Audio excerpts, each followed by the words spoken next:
Transport Workers Union giving evidence to our inquiry. We thank you for your attendance. Thank you. And we just need you to state your name and any official position you have, and then to take the oath or affirmation. And the words are on the cards in front of you. Thank you. My name is Richard Olsen. I'm the New South Wales State Secretary on behalf of the Transport Workers Union. And I today will swear on the oath that I swear that the evidence now about to be given by me shall be the truth, the whole truth, and nothing but the truth, so help me God. Thank you.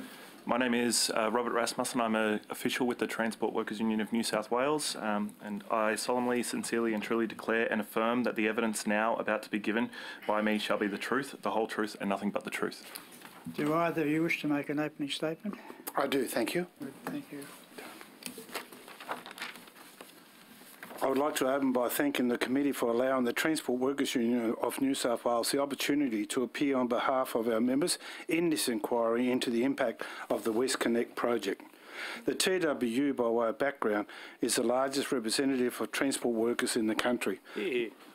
Representing in New South Wales alone over 20,000 men and women in the state's construction, aviation, oil, waste management, gas, road transport, cash and transit, passenger vehicle and freight logistic industries. Yes. We've made our submissions to this inquiry on behalf of our members who have been and continue to be engaged to work on various parts of the WestConnex project, in particular those carrying out crucial excavation and concrete work.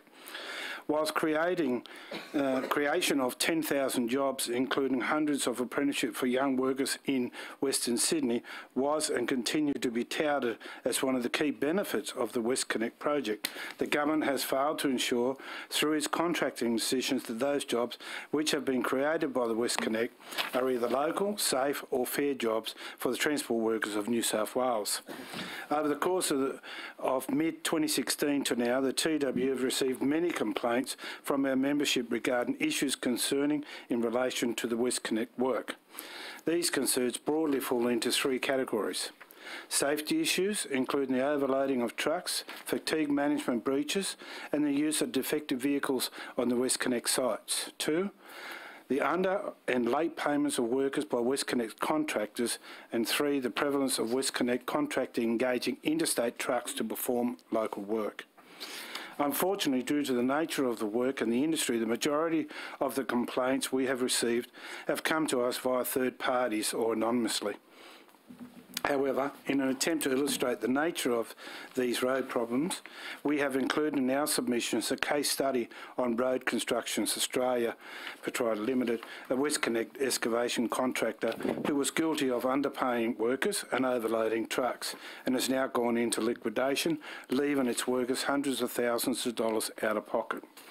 We've also included numerous examples of safety breaches which have come to light through our own inquiries as well as through the various RMS and EPA safety operations which have been conducted on WestConnex sites. These safety issues continue to come to light, and even since making its submissions, the TWU has had to step in to have WestConnex work sites shut down due to gross safety breaches. Disappointingly, despite the TWU making the Sydney Motorway Corporation aware of our concerns, the SMC has washed its hands of the responsibility of the actions to the contractors. This isn't good enough. The government has the power to make procurement decisions which result in good, fair and safe jobs for the people in New South Wales. By failing to ensure that the contractors it has selected to carry out the WestConnex work of fair employers who will pay their workers correctly, abide by safety standards and keep jobs local, by failing to intervene even when it has evidence that workers are being ripped off and put at risk, the government has failed the hard-working transport workers of New South Wales, particularly in an industry where the catastrophe risk of allowing safety standards to drop are well known. there is no excuse for the government failing to take an active role in ensuring all the transport contractors are complying with their safety and industrial obligations. The TW urges the government to take immediate steps to rectify the problems we've outlined in our submissions, including the taking responsibility for all outstanding monies owed to WestConnex workers and by undertaking audits of its transport contractors. We commend the committee for this inquiry and again thank you for the opportunity to appear on behalf of our members. Thank you. Thank you, Mr. Chair. And I should just declare for Hansard and for all who look at this transcript that I was an employee of the Transport Workers Union of New South Wales between 2005 and 2009 when it was not under as fine leadership as which it appears today. Can I just start with Mr. Olsen?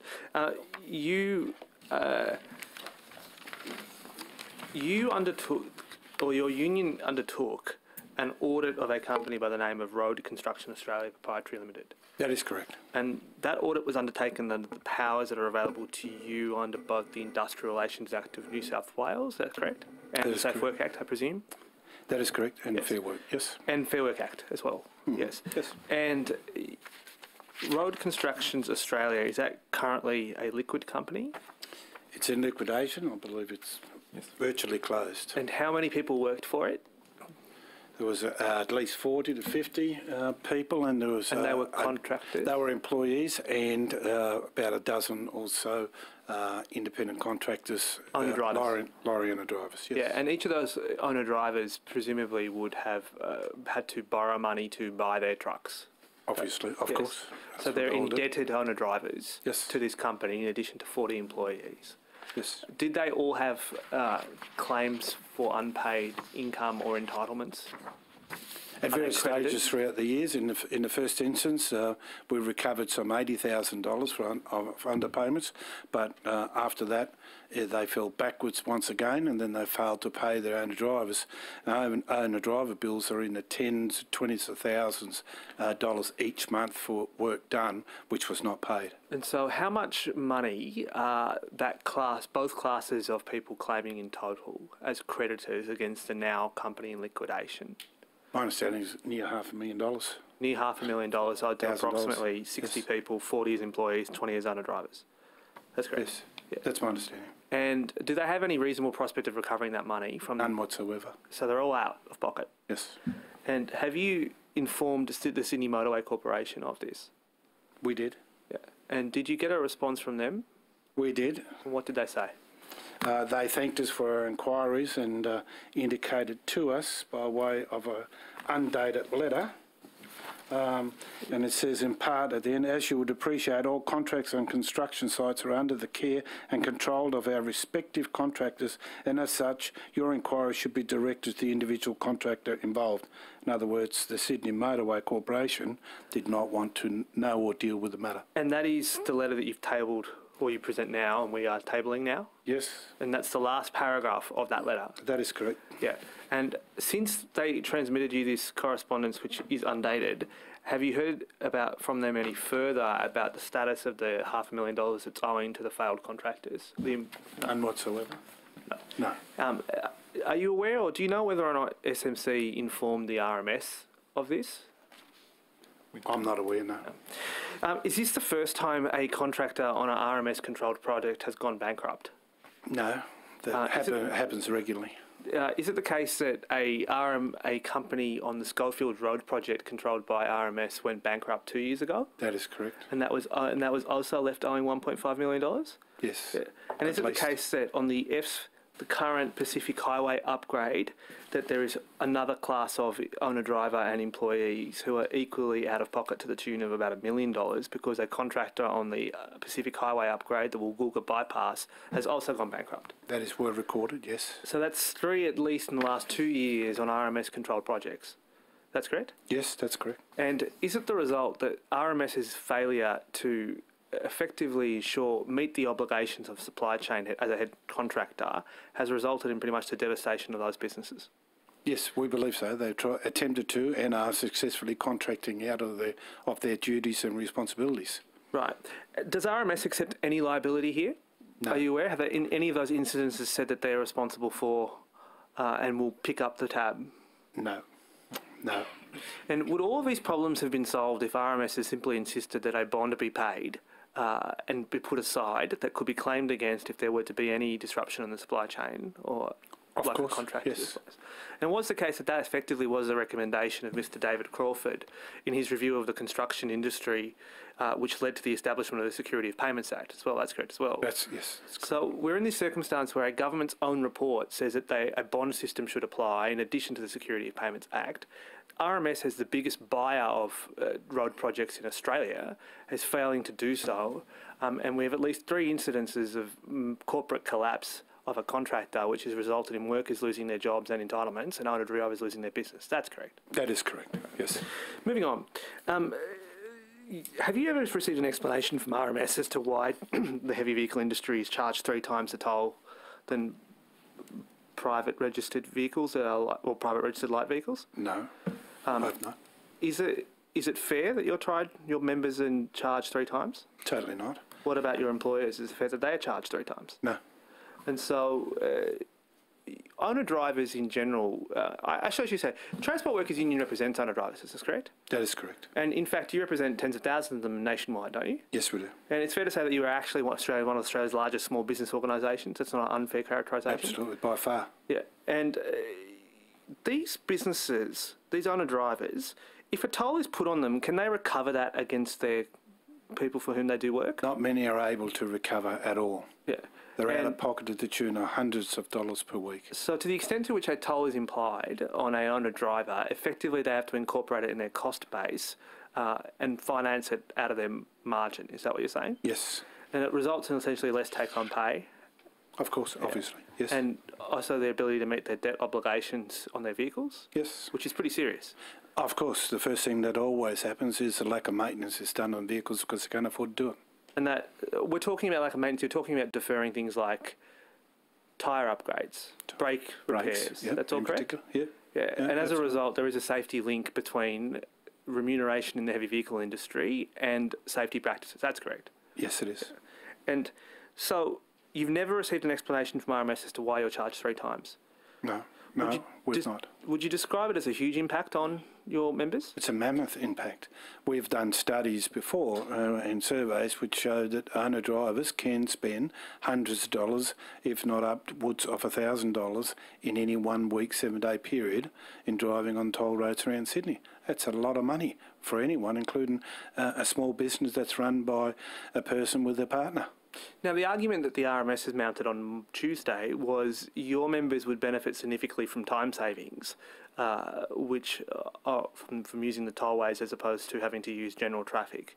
Do you place much credence on that argument? Absolutely not. And is that because tollways tend to be very congested? Absolutely. Yeah. You sit there, you can have your breakfast. And if you're an employee who's paid on a kilometre rate, every minute you spend waiting in traffic, of course, you have to pay for yourself. You're not getting paid, that's correct? It's totally delay, yep. Yeah, and so do you recognise that there are perhaps any savings for them if there are new tollways? No. Moving forward, you are aware that the original proposition for the Sydney Airport Gateway was to build a tunnel from the new M4, M5 link, which is part of WestConnex, to both the airport and Port Botany? Yes. Yes. And are you aware that the current proposal now doesn't provide direct road connectivity to Port Botany? Yeah, it takes out Foreshore Drive or so. Yeah, so correct? Yeah. drivers will have to now use Foreshore Drive, that's correct. How congested is Foreshore Drive currently? About 98%. Yeah. And every minute a driver spends on Foreshore Drive currently, if they're an owner driver, who's paying for it? They are themselves. And if they're an employee on a kilometre rate, who's paying for it? Well, the employee is paying for it himself because he's sitting there not moving. And Port Botany in general, is it a reliable port or is it a port that often comes with it a lot of delays in terms of your ability to load and unload? There is a lot of congestion. So it is the case that had the port gone to Port Botany, it would have resulted in a substantial time saving from... Had the road gone to Port Botany, it would have resulted in a substantial saving. Could have. Yeah. And it would have allowed containerised freight to be separated out from general traffic, which would have led to an improved safety standard. That's correct as well? My understanding, yes. Yeah. And so do you think it's a good thing or a bad thing that the thing no longer goes to Port Botany?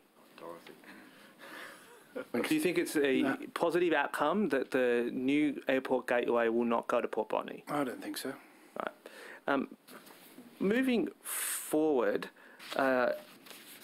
In respect to the general imposition of tolls in Sydney in the last,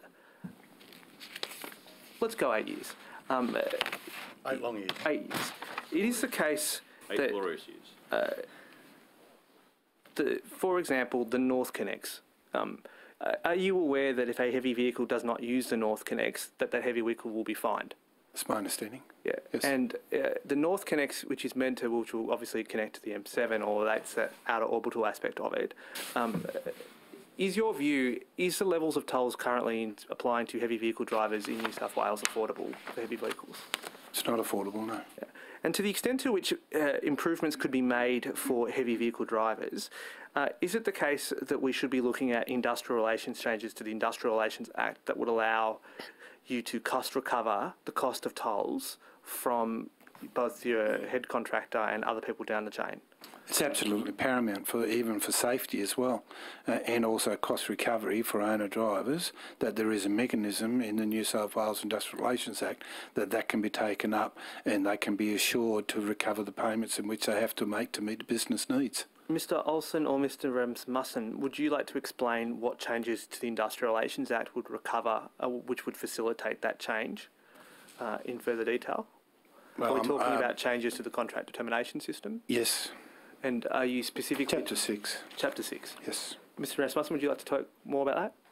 If we potentially had some way of dealing with specifically something that surrounds the cost mechanisms that need to be altered within the contract determinations, it would provide us with a platform to be able to input into contract determinations costs that the contractors wear. As it stands at the moment, the Commission, or the Industrial Relations Commission, is able to make orders on pre-existing arrangements about remuneration, but they don't have any specific mechanisms to deal with cost factors that come in other than an agreed rate that might be determined by negotiation with principal contractors or with industry associations. Would you like to explain what these photos are that you've tabled so we know what you're talking about here? Excellent. We were approached when the WestConnex project first started being built by a number of contractors, and we're talking about owner drivers as well as small fleet operators, who, when they were informed that the WestConnex project was coming up, they tendered their interest in working on the project. In New South Wales, we were told that a number of New South Wales jobs would be created in order to build these projects. Actually, it says 10,000 jobs, including hundreds of apprenticeships for young workers in Western Sydney. We were subsequently disappointed when we started to visit the sites to see who was working on the sites, and we noticed that there were a number of vehicles that were registered in states outside of New South Wales. Oh, right. So the vehicles that you have photos of there, and they may not be that clear, we may need to present better photographs of them, but they are vehicles that are all registered in states outside of New South Wales, operating on the WestConnex project. South Australia, Victoria, and I think Western Australia I see here. There's nothing wrong with that. That's correct. Can we move on to the Greens representative? Chair. Thank you for coming along today. Just going back to, I've got a media release somewhere here, yes, that you issued on the 2nd of May 2007, and in that release you talked about the safety risks to the public and to workers. You talked about the fact that you called it a tangled web of companies that contract and subcontract to each other, so much so that the TWU is positive that WestConnex is not even aware at any given time of which trucks are working on the site, that you found evidence of late payments, underpayments, fatigue, breaches, overloaded trucks. You've talked about this already, drivers double shifting, and that this culminates in a dangerous mix that will impact trucks, traffic and people. So essentially it's because of one of the reasons is this kind of web of contracts and subcontracts, the prevalence of subcontractors that's essentially making WestConnex less safe. Is that what you're presenting today? Yes, yes. That certainly is what we find consistently is a head contractor will contract out different aspects of the works to different companies. They in turn then contract out as well. And the two things that goes missing every time they contract down the chain is safety and rates of pay and remuneration overall, whether it be employees or owner drivers. And then when you go through the chain and you try to get up to the top of the chain and highlight the safety issues, they say, no, this is not our concern. We have contracts with other people who are in charge of that. Yeah, okay. So in light of that, are there any kind of current risks or breaches of safety that's kind of happening at the moment around WestConnex construction sites that you're concerned about? How historical is what's going on? Well, it's consistent year in, year out on different projects, and WestConnex, it happens today and it will continue happening where fatigue legislation is not addressed, overloading of vehicles and vehicles that may not be registered are attracted to that site. And it's only when we're going to investigate we can actually identify and highlight those issues. Just in relation to trying to get a handle of this project, WestConnex, compared to other similar motorway projects and whether how big the difference is here in terms of what you're experiencing. So, for example, the completed M5, for example, is there a similar degree of contracting and subcontracting that it goes on in all of Yes. the other projects that you're... I believe so, yes. Right. So what responsibility, if you're saying that you're finding it difficult to even communicate with the government and SMC essentially, what responsibility do you think the government should be taking in this regard? What are you actually asking them to do? Well, they need to open up an ordinary process. Because you had to do that yourself, didn't you? Yes, that's correct. And we attempted to engage with government through the various RMS and Sydney Corporation there to get them involved with what we were doing to ensure that that it's transparent on what we're doing and that we actually address the issues. It's okay to identify them and go out and splurt what we have found, but what we actually want to do is get results. And we want to clean up the industry and we want to make sure it's safe so we don't kill people on our roads. Okay, thank you. I might hand the rest of my questions to Labor. Thank you. That's very nice of you. What's happened to those 20 businesses that lost out while RCA went under? Are they still trading? We maintain a communication with some of the contractors that work there.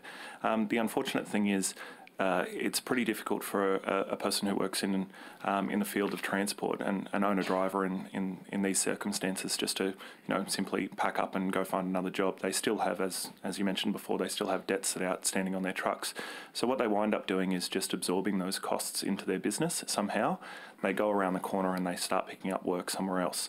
Obviously, at that point, we don't know what happens, but we know that there's pressures on them to be able to push harder and faster in order for them to be able to recover money that they aren't able to recover because of, And for an excavator that is working on the WestConnex, an owner-driver who had to borrow money to be able to buy that excavator to put it to work on the WestConnex, how much would they have had to have borrowed?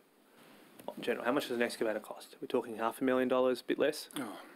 Are we talking about the vehicle, the full setup? Yeah, we're talking about $500,000. $500,000 for the truck and the excavator and everything else. Yeah. Right. So if they're not paid because their company goes bankrupt, they still have to repay that $500,000 ish. That's correct. And that's what you're saying is what leads them to have to perform work elsewhere in order to meet the debt repayments. That's correct. Well, I'll pick up the interjection from Mr. Mallard. Mr. Mallard says that they took the risk on. You have good hearing. They took the risk on themselves, and effectively, I think his position is small businesses. Buy beware. It's small business risk. No, it's not. What would you like to say in response to that? Well, we would say that as far as our industry is concerned, it's regulated and payments are guaranteed by the New South Wales Industrial Relations Commission to be paid 14 days after the end of the month. And that's the obligation of the employers who engage these people. Mm-hmm. So it's just total wage theft. That's what's going on here. it is not a small business risk. We do the work. We expect to be paid because we have a legal entitlement to be paid. There's no risk involved with it, and especially not on an RMS site from state and federal governments pouring in the money. There should be no risk whatsoever. We do the work. The law says through Chapter 6 and through the Industrial Relations Act that 14 days after the end of the month you've submitted your tax receipt, then you get paid. That's the law. So to be clear, who you're suggesting stealing the money? Whoever is not paying the owner-driver. Not the RMS, not the government. Well, the RMS is responsible at the end of the day to ensure the contractors do pay. But your position, Mr. Olsen, is that if you're working on a government site, you should reasonably expect to get paid for the work that you do. Guaranteed. Of course you should be. No different to all of us sitting in this room. Yeah. Thank you for coming in again. Thank you so much. To give evidence. The case you've mentioned about these companies going bankrupt Yes. is not a new feature in New South Wales. Unfortunately not. In a lot of industries, building industry and so on. Yes.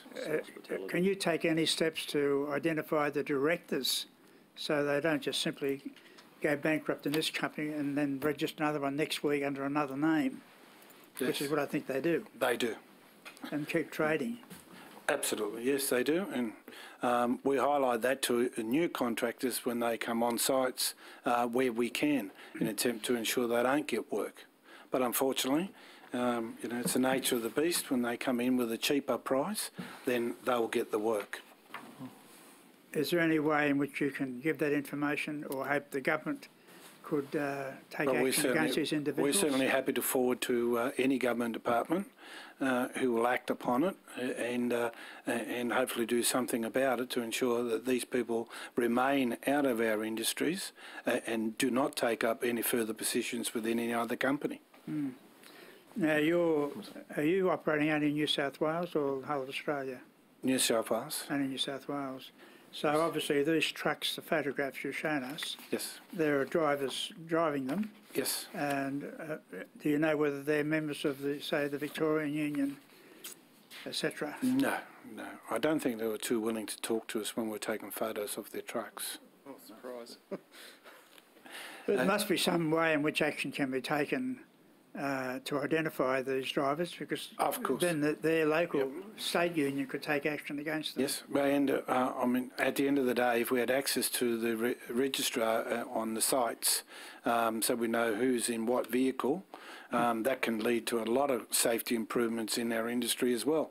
Because as we did talk about here, and as was mentioned, double shifting of drivers from one contract to another contract is also prevalent in our industry, which means people are behind trucks in the driver's seat for 16, 18 hours a day, which one is illegal and two is very unsafe.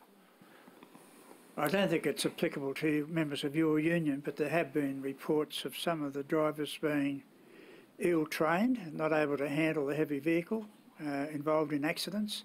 Have you had reports of that? Oh, well, we have. They're being paid less money. Of course. And they'll do it for whatever they get. Yeah. But they may not be qualified drivers. No, that's true, and all hold the proper qualifications and certainly have not been trained appropriately, and in some instances been trained for less than a week and then jump in behind a truck which can carry up to 60, 70 tonne at the end of the day is very dangerous for all concerned on the road. So is there any action you can take or would recommend the government should take? Well, we should be working through the New South Wales Industrial Relations Act and also work cover to set up auditing that can identify these issues and be dealt with appropriately through mechanisms either through work cover or through Industrial Relations Act by way of contract determinations. You mentioned already the problem with the tollways and the amount of money that has to be paid out. And at this stage, it seems that the drivers are paying it.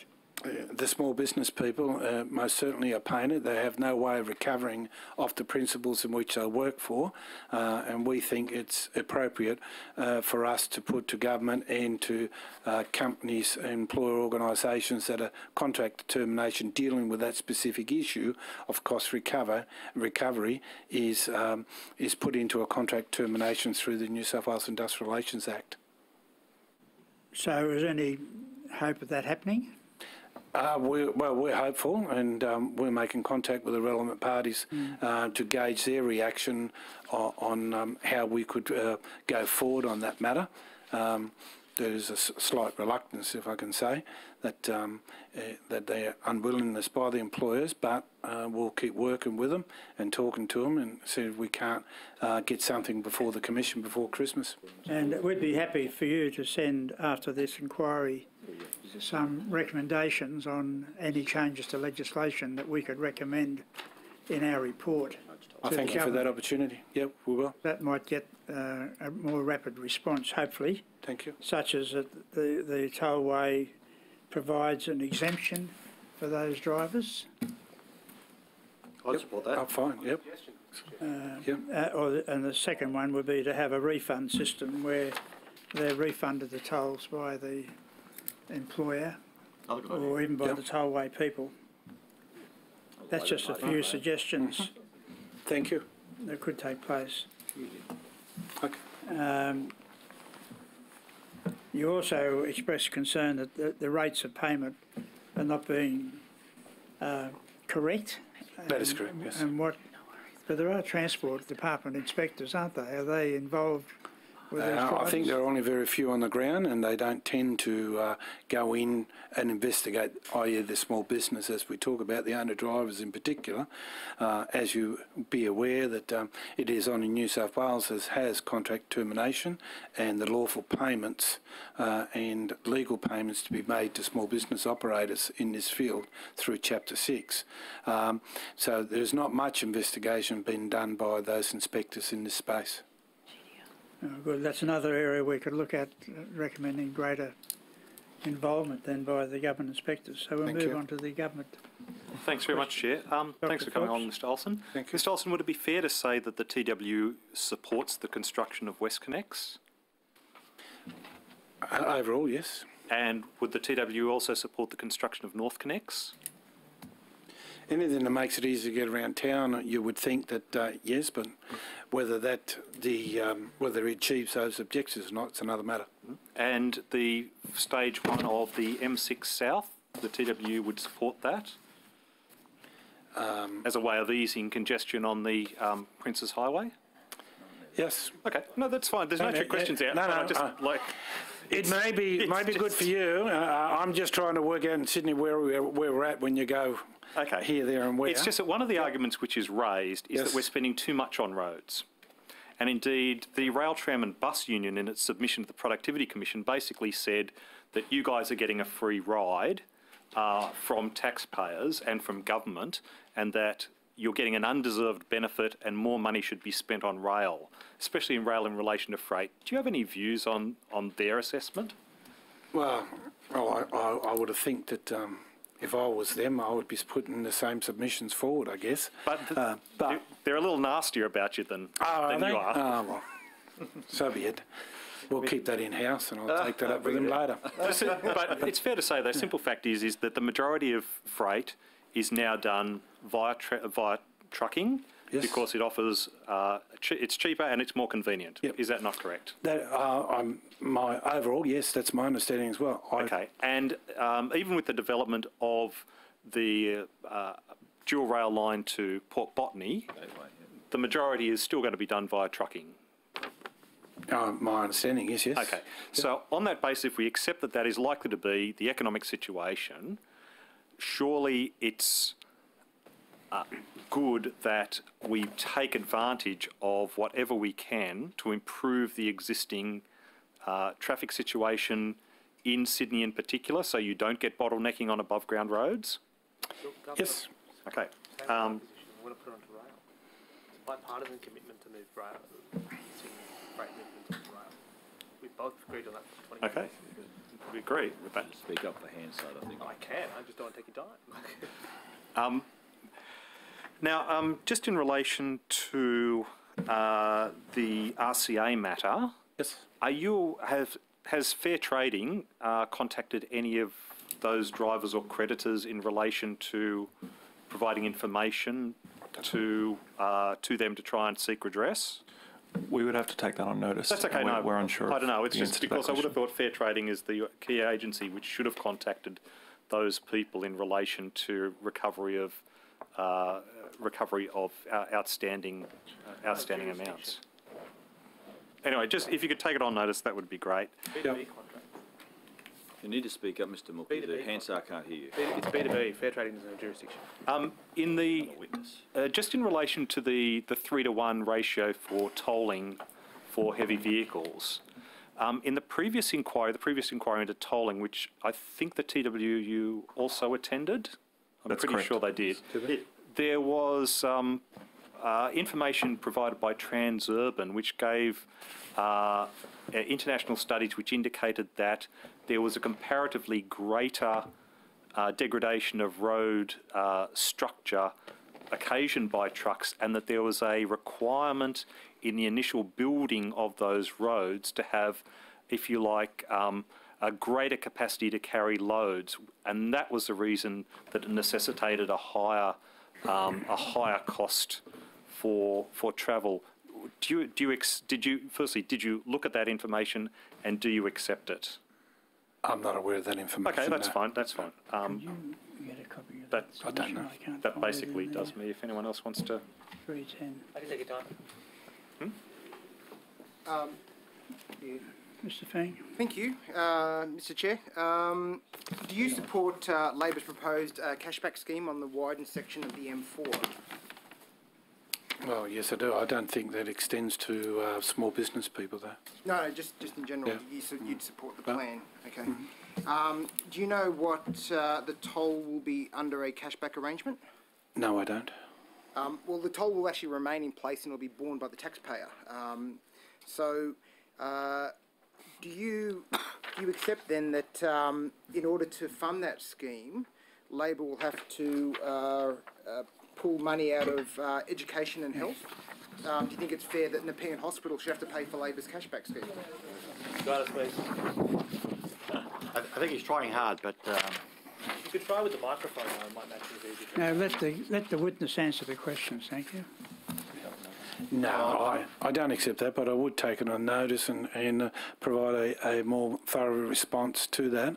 I don't accept that premise, but I'm certainly happy to take that on notice and answer that in full.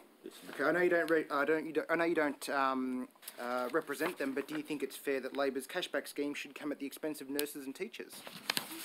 Well, I don't think it does. Mr. Chair, that question contains an element of Can argument. we leave the witnesses to answer Yeah, questions? I'm just taking a point of order about the question, Mr. Chair. The point of order, it contains just a little bit. Maybe if you could rephrase it so it doesn't contain as much argument, it might be more permissible. I don't think it contained any argument. Can't approve my point. You're using up the time.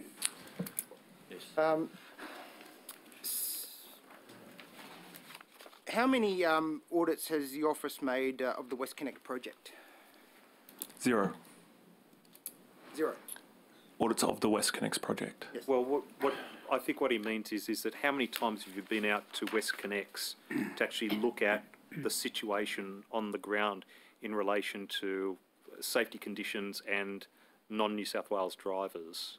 Well, that's inspections rather than audits. Sorry, yeah. Regularly, Yeah. How many of a you? couple of times weekly. Okay. just for the record, are you affiliated with the Labor Party, your union? Yep, absolutely. And you donate to the Labor Party? From time to time. What was the last return donation to the Labor Party? I didn't take Well, that. Maybe I noticed. that's not relevant. Oh, they're getting I desperate think for it is questions. relevant. It's the issue of the alignment with the Labor Party is a relevant point. Yes, I'm not sure that's in terms of reference of our inquiry. You made a declaration at the beginning of the if you meeting. were- we can You made start a asking- declaration, which I think was if you very want us good. to I just ask wanted to make about- that declaration If there. you want to ask So about table all the Tend to be very donations from the sensitive road around the issue of the contractors. affiliation of the union. The Labor Party's go got there. unions that are affiliated to it. What a I shock. rest my case. We need a parliamentary inquiry to discover Thank that, you, Mr. Mr. Chair. Any other questions from Labor members? Any other serious questions to the That was very serious. witnesses? No, very serious. I'll rest my case. You want to respond to anything? I hope we keep going. Mr. Booker's got lots of questions here. Keep asking questions. Thank you, Mr. Chair, and thank you to the government as well. Mr. Olsen, the contract chain that applies to the WestConnex insofar as you've undertaken the inspections. First part of it is of course RMS at the top of it. Yes. Then who are the main contractors? Glenn Lees, John Hollands. Yeah. And to the extent to which John Holland requires subcontractors to disclose their corporate history, whether they phoenix the history of their directors, is that required? Not to my knowledge, no. And to what steps does John Holland have in place to ensure that they are not hiring subcontractors who have a history of phoenixing, that is disappearing with their debt and leaving workers and owner drivers out of the lurch? What steps are in place that would allow us to feel like maybe the contractors know what they're doing? I'm not aware of any. Can I just ask, going back to government, the number of people you mentioned who are affected by RCA's collapse, is that the number of people who were exclusively working on WestConnex or may well have been working on other projects that RCA was involved in? Maybe on others, but we don't know. Maybe with others, as I'm just Okay, what I'm just trying to get at is that if they have a broader arrangement with RCA, it might be a little unfair to expect SMC or the government to cover all of their costs or all of their potential losses if only a fraction of their work was devoted, of the subbies' work was devoted to the WestConnex project. My understanding is, in relation to subbies, it was all on WestConnex work. Okay, that's fine. There was a very small portion of employees, perhaps on other government projects, and not necessarily WestConnect. But in the main, that company was set up to perform work, and they were bringing drivers down from to only north tender for government projects? To only work on WestConnect. Okay, well, thank you very much for appearing before the Thank committee. you. Unfortunately, our time's elapsed. Apparently not. We're starting to enjoy it. Thank you so much. Thank you. Thanks for coming in. Well done. Thank you very much. Thank you. Witnesses at our inquiry. The three witnesses are from the Audit Office of New South Wales. Could you please, starting from the left, state your name and position, and then take either the oath or affirmation, the words on the cards in front of you. Thank you. Scott Stanton, Assistant Auditor General for Financial Audit. I swear that the evidence now about to be given by me shall be the truth, the whole truth, and nothing but the truth, so help me God. Thank you. Margaret Crawford, Auditor General. I solemnly, sincerely and truly declare and affirm that the evidence now about to be given by me shall be the truth, the whole truth and nothing but the truth. Thank you. Claudia Magotto, Assistant Auditor General for Performance Audit. I solemnly, sincerely and truly declare and affirm that the evidence now to be given by me shall be the truth, the whole truth and nothing but the truth. Thank you again for appearing before our committee. Normally we get a substantial submission, but we have one from you, number 310, which is really a covering letter. So is there anything else you wish to add? If you have an opening statement? Thank you, Chair. I have a very brief opening statement. Thank you. So first, could I thank the committee for your invitation to give evidence today. Our core purpose in the Audit Office is we believe that it is to support the Parliament by providing independent assurance over the activities of government. We do this through the conduct of our annual financial audits of all government-controlled entities and through selected performance audits that examine the efficiency and effectiveness of government activities and compliance with relevant law. In relation to WestConnex, to the WestConnex project, the Audit Office tabled a performance audit in December 2014 titled WestConnex, Assurance to the Government. This report assessed how effectively project assurance processes were applied to WestConnex to provide independent assurance to government. The audit, importantly I think, the audit did not look at the business case in detail to assess value for money or the accuracy or reliability of project-related estimates. Nevertheless, it did comment and conclude that there were shortcomings in the assurance processes that were applied to the project business case. I publish an annual work program, and the program that's currently available on our website does foreshadow a further performance audit of WestConnex for next financial year. My very brief submission that you referred to also references the types of reporting my office does following our financial audits of agencies. When reporting on the transport portfolio, we provide information of some major projects, their budget, the status of the project, with very much a strong focus on how well they're governed. We also audit the financial statements of RMS, and until the sale completion, we audit Sydney Motorway Corporation. From the 27th of September 2018, we will no longer provide assurance over the finances or the operations of SMC. I brought with me today my two colleagues, and we're very open to answering any questions we're able to answer. Thank you. Is there any other opening statements? Well, we'll commence with questions then from the Labor opposition. Thank you very much for coming along this afternoon. With respect to the WestConnex project and the work that you and your office has done, we obviously have the document of the 2014 audit, and actually in your covering letter you draw our attention to two further documents, the Public Accounts Committee report of the Assembly here in New South Wales, report number 4 of 56 dated March 2017, and also usefully drew to our attention a further document produced by your office, the report on transport 2017 dated 15th of December 2017. So there's a line of continuity across this project. One of the challenges that we're facing in understanding this project is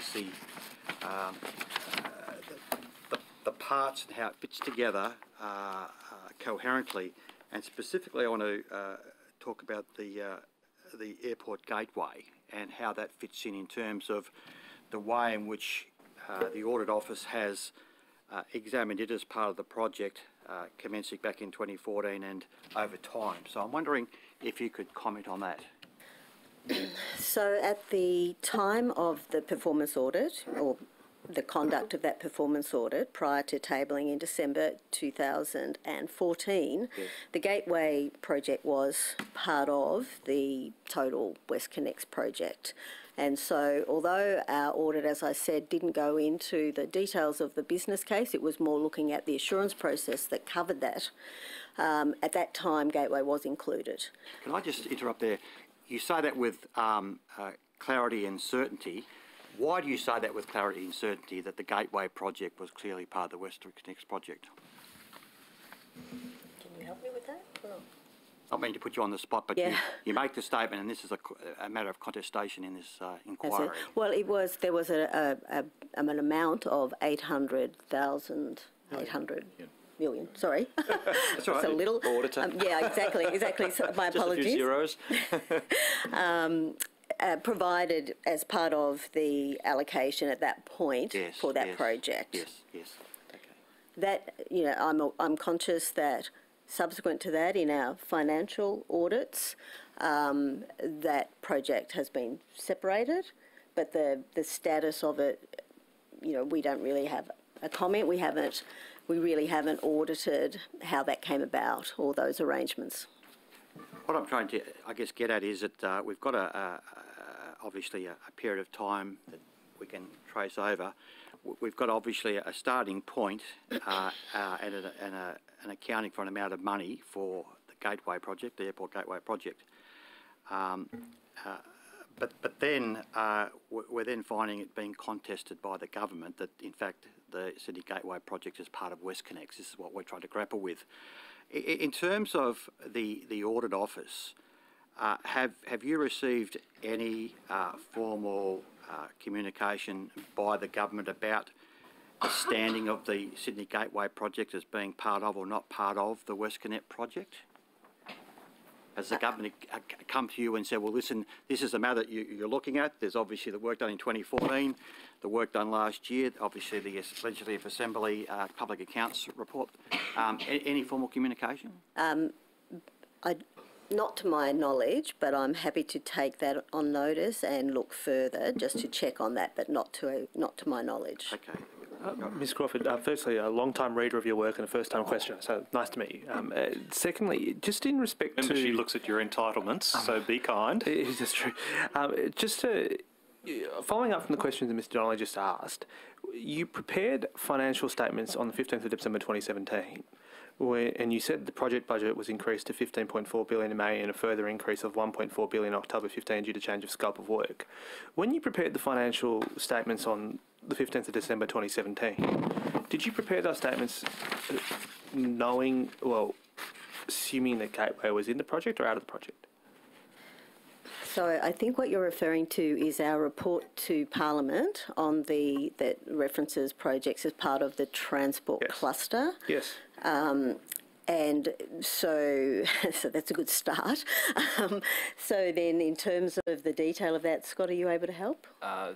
The financial statements don't actually have project accounting within the annual financial statements that we audit, so I'm just going to read specific information in the report to Parliament, not in the auditor of the financial entity of transport. I've just got the report, and I've got your submission to this inquiry, in which you have your submission with you, yes, correct? And you see that paragraph that you've excerpted from this report, and you've italicised it in this submission.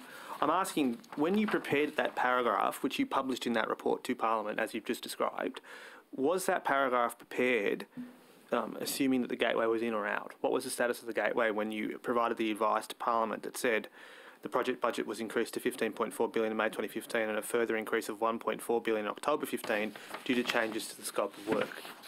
Was the gateway in that or not? As my understanding, it was that there was only a contribution of $800 million included within the $16.8 billion that's in the report to Parliament. So elsewhere in the report, no other reference is made to gateway. So is that because RMS at the time didn't... I mean, you list in the report WestConnex, Sydney Metro Northwest, Woolgoolga to Ballina, CBD Light Rail, NorthConnex, but there's no reference to gateway in that report. Why not?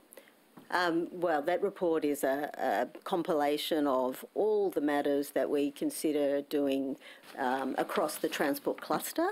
There are many things that we could report on. We in that report are, I guess, selective. We choose projects that we think that would be of interest to the Parliament and report on those, and ones that are of very major scale.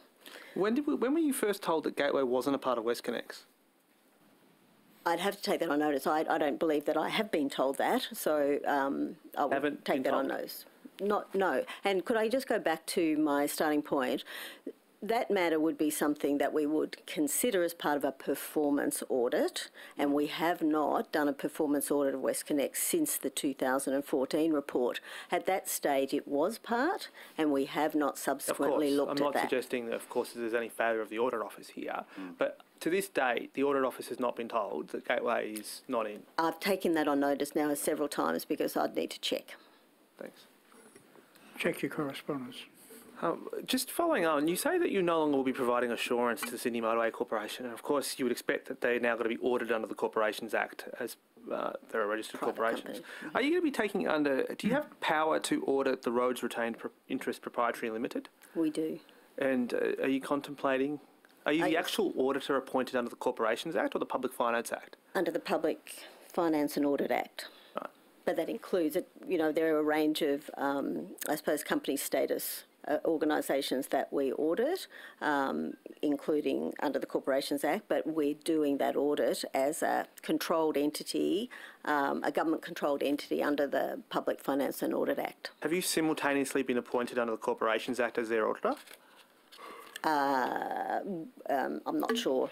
I'd have to take that on notice. Because you were with the Sydney Motorway Corporation. At their AGM every year, they selected you to be their auditor. Yeah. I'd have to take it on notice. It's a very new arrangement, so I'd have to take that on notice just to check. And so when you say you're going to cease to be the auditor for Sydney Motorway Corporation, does that mean also under the Corporations Act? Are you expecting that they will not reappoint you as the independent auditor? I am expecting that. It's a private company. Yes, so they'll start acting like a private That's company. right. My mandate does not stretch to private organisations. Yep. Can I just ask this question? With respect to the auditing of projects, some of which obviously are done over a period of time, in fact sometimes multiple of years,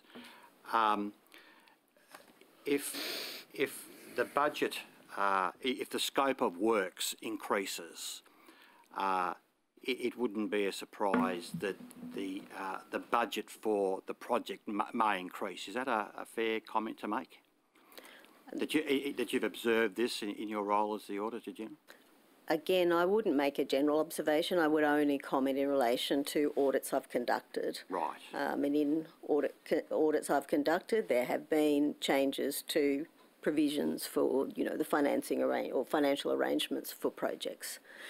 But it would not be out of the ordinary, and I'm not talking about WestConnex here specifically, but just as a statement that if the scope of works of a project increased, it wouldn't be a surprise to have the budget for that project increased. Is that a fair statement? That's something that we've seen before here in New South Wales? I can only comment on matters that I've audited, and sure, so sure. I might have a common sense response to that, but I'm the Auditor General, so I can only comment on matters I've audited. You're not entitled to common sense? No. Okay. So, is it no point pursuing the question that the other way around, if you flip it around, that if a project contracts in terms of its scope, the budget would contract? That's something that you wouldn't be prepared to comment on? I couldn't comment, not at a general level. No. I mean, they would be matters that we would examine specifically as part of a specific audit. Yes. Ms. Crawford, are you contemplating a performance review into WestConnex? Yes, we have foreshadowed that in the next financial year we will conduct another performance review of WestConnex. That really reflects the fact that our first performance audit was done some time ago now, and it was at the very early stages of this project. There has been a number of changes, both, as you say, in the scope of the project, in the financial arrangements for it, in the governance arrangements. So we do believe that it is appropriate to go back and do another audit of that project. We haven't finalised the scope of that yet. We intend to finalise that scope shortly, hopefully around Christmas, early New Year. We would be very interested in taking account of the findings of this inquiry and to help us with that scoping exercise, and then we will conduct that audit next financial year. So when you say next financial year, you mean 2018-2019 or 2019-2020? 2018-2019. 2019-2020 will be tabled during that. Thank you. Can I just put this to you, Not good with and you may take it on notice if you wish. We had this morning representatives here from Infrastructure New South Wales, and specifically there was a number of questions asked of Mr Betts from that organisation. And for the first time, certainly as far as I'm aware, he put it clearly on the table that the key date in which the Sydney Gateway project, or the Airport Gateway project, was seen to be a discrete separate project in the state was from September 2017. So after September 2017, it was a standalone project. I mean, my words, not his, but that's essentially his evidence this morning.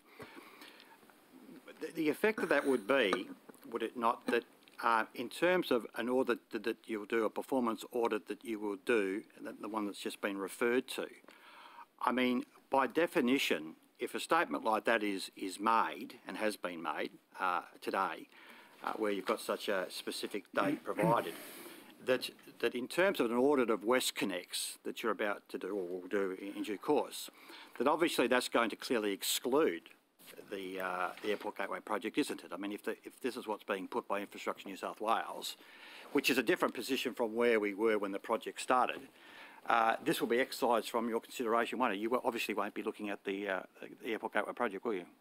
As I said, we haven't finalised scope. I mean, we've titled our intention WestConnex, yes. But the Auditor General can always choose to audit, you know, any project and scope. I can scope things accordingly, but at the moment we're foreshadowing an audit of WestConnex, and so yes, that wouldn't include Gateway, but if we could similarly choose to do an audit on Gateway as a standalone project. We could also take a retrospective view of it, so we can conduct a performance audit over any time frame of project implementation. So that could include a time frame in which the Gateway was part of the project or not. Well, it's one of the challenges we're facing. It's sort of appears to be very fluid. Yeah. Thank you very much. A pleasure. Thank you, Chair. Move on to, yes, Thank you. the Greens.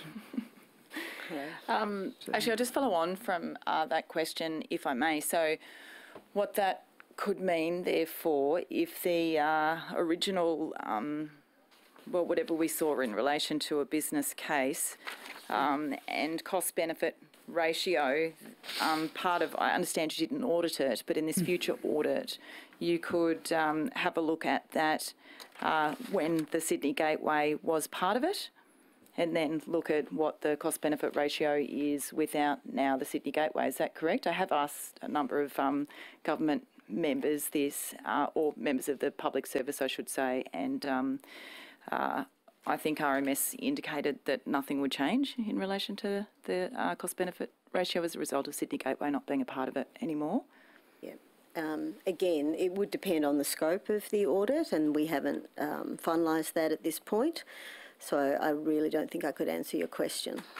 Yeah, okay. Just, I suppose as part of this committee's work, looking at the massive expenditure of public money and the continued justification for the project, and Sydney Gateway obviously being such a critical component at the beginning, that access, having a look at the whether there's a change in the cost-benefit ratio would, of course, be quite beneficial. I think there's a lot of public interest in it.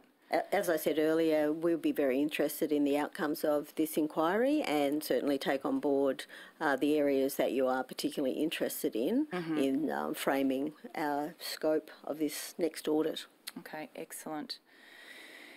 This morning, we had Infrastructure New South Wales here, I think, as my colleague has already referred to, and I asked the head of Infrastructure New South Wales, Mr. Betts, was talking to him about the business case. Again, I know you didn't audit the business case, but I was asking, he said to me, and I have the transcript here, that the purpose of a strategic business case is precisely to identify a problem and the full range of options to address that. And in this case, that would include mass transit options, regulatory options, pricing options. Then I said, what were the full range of options that the government presented instead of WestConnex? What were they? And he said, well, there wasn't a strategic business case that was completed for WestConnex, as I understand it. Is that your understanding as well from your audit so far of WestConnex? So the focus of the 2014 audit was on the assurance processes that applied to that project at its very early stages. And again, so we did not go into the detail of the business case, but we did comment on the fact that a number of gateway reviews were missed over the business case. Up at one of the gateway review stages that was missed was the zero business case stage. And one would have expected, had an independent gateway review process been undertaken, that one of the issues that would arise from that was the lack of consideration of a range of options. That's right. So, because on page 19 of your review developing the business case, it does say, in terms of the overview, it does say at the bottom of the paragraph that the in the box. The preliminary business case had many deficiencies and fell well short of the standard required for such a document. So from what you undertook in relation to the business case, even you did it to an extent that you could put that into the report. We did, but again, our commentary went very much to the assurance processes over the business case. So the primary findings of that report were that the lack of independent gateway reviews, the lack of separation between the different roles, the commissioning role of the project, the delivery role, and the independent assurance role. We also did comment that had those assurance processes been in place, one might have expected that certain other shortcomings in the business case would have been detected, and they go to a broad range of matters around the risk. So that was what we commented in that report. Okay. So you talk about there was a multi-agency team with private sector experts who developed the WestConnex concept. Was that the kind of Infrastructure New South Wales board that you're referring to? I wasn't around at the time. I don't think it was the Infrastructure New South Wales board, but I think Infrastructure New South Wales brought together people from various agencies across government and the private sector with appropriate, or at least with relevant expertise. So when all of these people get together to develop this concept, which was WestConnex, which as we've heard, there were no other options or alternatives really to consider in terms of other transport solutions for the problem that was identified. All of these private sector experts, is there a role for somebody to ensure that these private sector experts don't have any conflict of interest, such as shares, for example, in the construction companies that are going to, or roles in the construction companies that are going to benefit from their recommendations? Certainly best practice would look to make sure that the participants are independent, as they possibly can be, or that if they do have interest, that they're appropriately declared and managed. Do you know whether that happened in this situation? I don't know. Would you consider including that as part of your... It's not specifically referred to in the report, but we can review our working papers and take that on notice. Thank you. Thank you. Just some general questions. Again, thank you for your attendance. In your covering letter to us dated the 24th of August, you give some figures for major transport projects and indicate that the Sydney Metro Northwest, according to your letter, will meet its original budget. The revised budget is the same. The Sydney Metro City and Southwest, again, the original budget, you anticipate the revised budget being met. But when we come to the WestConnex, we find from the original budget and the revised budget nearly a $2 billion difference. Nothing to see. And the original completion date 2023. When you saw that difference, did that alarm you or alert you as to whether you should look further into this particular project? The $2 billion blowout. The role of the Audit Office and the Auditor General is to audit that information that we're provided and make sure that it is appropriately accounted for. We don't really express an opinion on that unless we undertake a specific performance audit of the project. So no, I wouldn't have expressed any particular view. I simply was reporting the facts as we knew them as part of our, in that case, as part of our financial audit. Well, that's the point I was getting to. Shouldn't you have considered a performance review in view of those alarming figures? Sorry to cut you off. We, as I said, because of changes to both the funding, the governance, the scope of this project, we have foreshadowed that we will undertake another performance review of this project. And what's the timetable for that? Next financial year. So the end of next June or July? we haven't. This is likely, as you can see by the your own review of this project, it's a large, complicated project. Any audit that our next audit that we do will take us some time. We would hope to finalise it, in at least the second part of next year.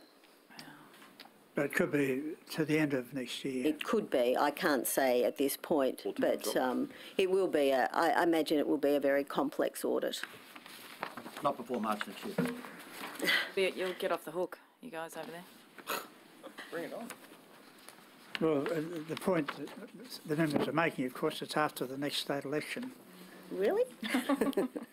You'd be well aware of. I am very well aware of that. Look, we've made a commitment to make sure that we have scoped that review or that next audit early, if not before Christmas, early in the new year, but we will not have completed that audit. Nothing to fear. Thank you. But Reverend Knight, if I could just say, there is a large range of matters that the Auditor General can audit. We, like any agency, we have a limited budget. We have to be selective, but we are very keen to provide the types of audit that the Parliament of New South Wales would want to see. Thank you. We look forward to that audit then. You also put in your submission to us that you have conducted audit reports on major infrastructure projects. WestConnex was released on the 8th of June 2017. Was there any matters in that review by your audit office that concerned you, that you need to draw to our attention? That was quite a different performance audit in the sense that it was really looking at the unsolicited proposal arrangements for WestConnex and the assurance within that process over the arrangements for that project. So it's quite different to the 2014 audit of WestConnex. Other similar performance audits, though, there were a number that were done around 2014, 2015 that looked at major construction projects. The Tibby Cotter project, large construction projects, light rail, of course, and all of those, the common element was that the Audit Office was commenting on was often the lack of that independent gateway review, just missing steps in that assurance process. Our recommendations from this audit, therefore, went very much to trying to reinforce the need for independent assurance and the role of Infrastructure New South Wales, and that you've heard today. So those recommendations have been accepted. So those recommendations would also apply to the other Audit Office report into the CBD and South East Light Rail project that you released in the 30th of November 2016.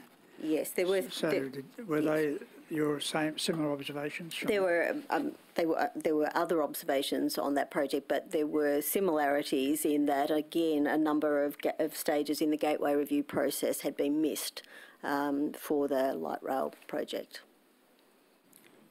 Well, thank you very much. We'll move on to the government questions. We would love to talk about light rail, but it's outside the terms of reference, but you can come back another day for that one. I prefer not to talk about it. We can amend it. You might not know it, but there's inquiry already on from this committee for that. Yes, I was there. We heard from... The government wants to forget that one. We heard from Infrastructure New South Wales this morning about the audit, the 2014 audit. You've referred to the issue of assurance. Do you want to just walk us through what your concern was, your recommendation, and the government's response? Okay. All right, at the time in the audit was very much targeting that question, was the government being provided with appropriate independent assurance over this project? On a regular basis? Well, yes, that was the focus of the audit at the time. What we found was that there were arrangements in place. There was, steering committees, there were boards, there were some quite good practices were identified. But the key gap was the level of independence, fresh eyes looking at this. There was conflicting roles in from the delivery agency and them also providing assurance and reporting to government. So that was really the key findings of our audit, and the recommendations were to that effect, that there should be independent gateway reviews and that that the roles of commissioner, deliverer and assurance should be properly separated.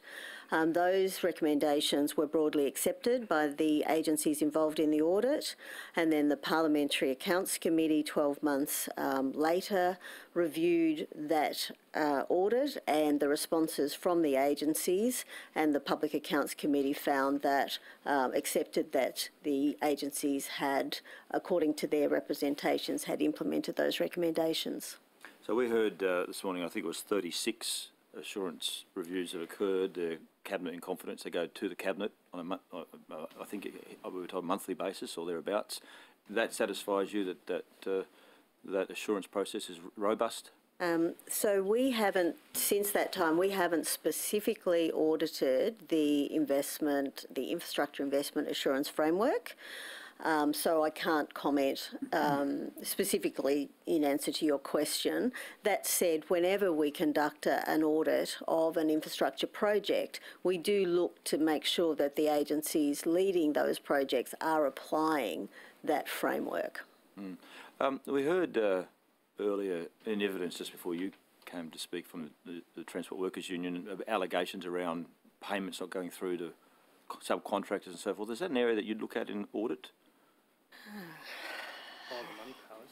I mean, if that's a hypothetical question, hypothetically, we could look at project management aspects like payments to contractors. Yeah, I mean, obviously, as you rightly said, it's such a vast project. You could be auditing full-time team in there auditing all the time and all the different aspects. I understand that. But sorry, just if you had follow the money powers, could you go into that level? We could look at arrangements to make payments from the agency level. We can't look at use and application of payments necessarily on the contractor side. But even with follow the money powers? Well, again, it would depend on the changes to the legislation and how they were framed, but potentially. We'll return to the government questions. In fact, I've finished my questions. Other questions? We can ask a couple. Yep. One thought that occurred to me, as you indicated, the size of these projects, infrastructure program, is without parallel in Australia. Has the government considered extending your budget so you could conduct the necessary audits? Very good idea. Yeah. I'd like us to recommend that.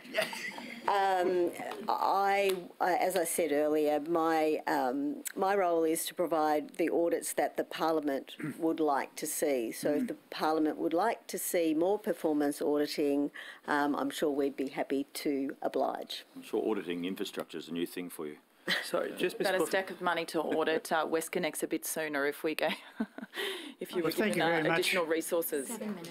There's 7 minutes left. Hey? We'll ask questions. No, we've still got time. If we've got 7 minutes, we've got questions. If that's all right, Mr. Chair. All right. Thank you. Ms. Crawford. Some government members might have questions. Ms. Crawford. In retrospect. Given that the scope of the project is substantially changed, we're trying to understand what precisely should be the baseline for cost to be able to measure whether or not the budget's gone up or budget's got down. Do you have a view as to what the appropriate baseline is? Is it the $10 billion first flag, the 11.1, the 14.5, the 15.7 or the 16.8? What is a fair, from the audit perspective, what do you think is a fair description? Don't have a view. No. Look, even in the conduct of this performance audit back then, it was very early stage, and it was foreshadowed that the design and development of the project and the scoping would change over time. That was flagged right at the outset, and so I think it really needs to, you really have to just examine each component and then the total. Yes, okay. Accepting that logic that we have to examine each component then the total. In 2014, the project did include the gateway. That's what you've said earlier. Yes. So that component of the gateway cost, if we were to add the now 2.2, to be generous, to the cost, that would mean that the WestConnex budget has gone up by 16.8 billion to add another 1.6. Yeah, 1.4 actually. I should never be an auditor. That means that we're now looking at a project budget that is $18.2 billion. That is, it's costing $18.2 billion to build what was envisaged in 2014, and that's generous because it doesn't go to Port Botany. Is that an unfair exercise? I think I'll take that as a comment. I'm asking you, arithmetically, if we were to follow the logic that you just outlined, which is if you were to take the components of the 2014 design and sum them, it gets to $18.2 billion. I'm asking you, is that fair for this committee to conclude that that is what the WestConnex project, as envisaged in 2014, now costs? I'm sorry that I couldn't answer that question without conducting a proper audit of all of those components and the total cost. Well, thank you very much for attending our inquiry. We appreciate your information and the work that you do, day by day, year by year. And I don't think you had any questions on notice, did you? Oh, no, there was a Couple. Yeah. If you did, well, those questions on notice, you have 21 days to answer from when you get the questions on notice from the Secretariat. Thank you, Chair. And thanks for your latest report on MPs' allowances. Pleasure. There'll be another one of those before March next year. From the Haberfield Association and the Haberfield Public School P and C. We thank you very much for coming in to assist our inquiry, and we look forward to your evidence.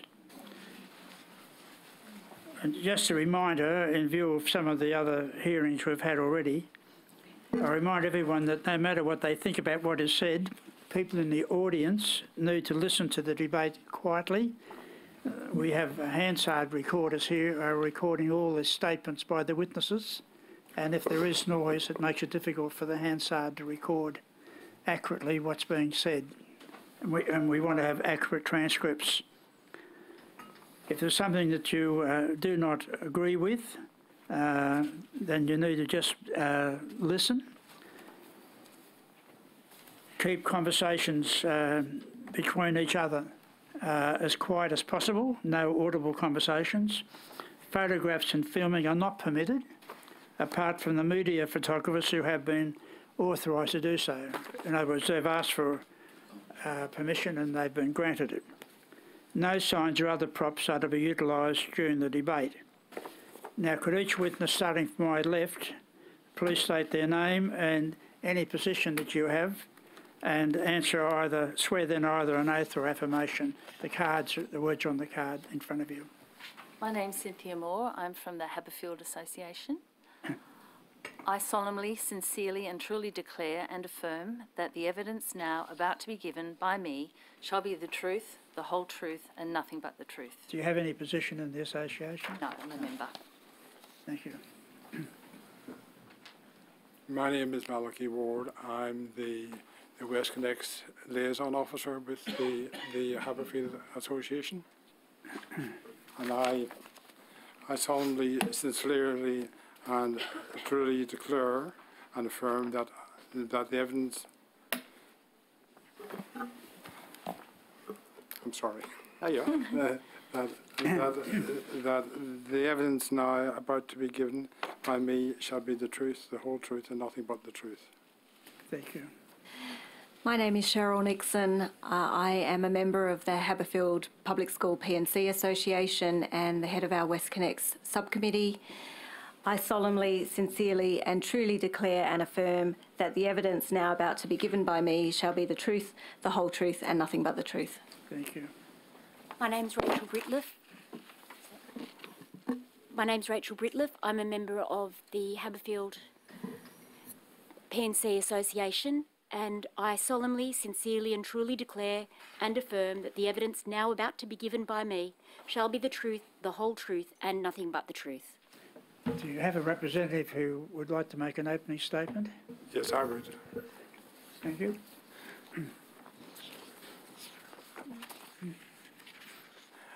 Haberfield has a special federation character as a garden suburb and a conservation area forming part of Australia's national estate, but has been torn apart by the destruction of 53 heritage homes and many businesses.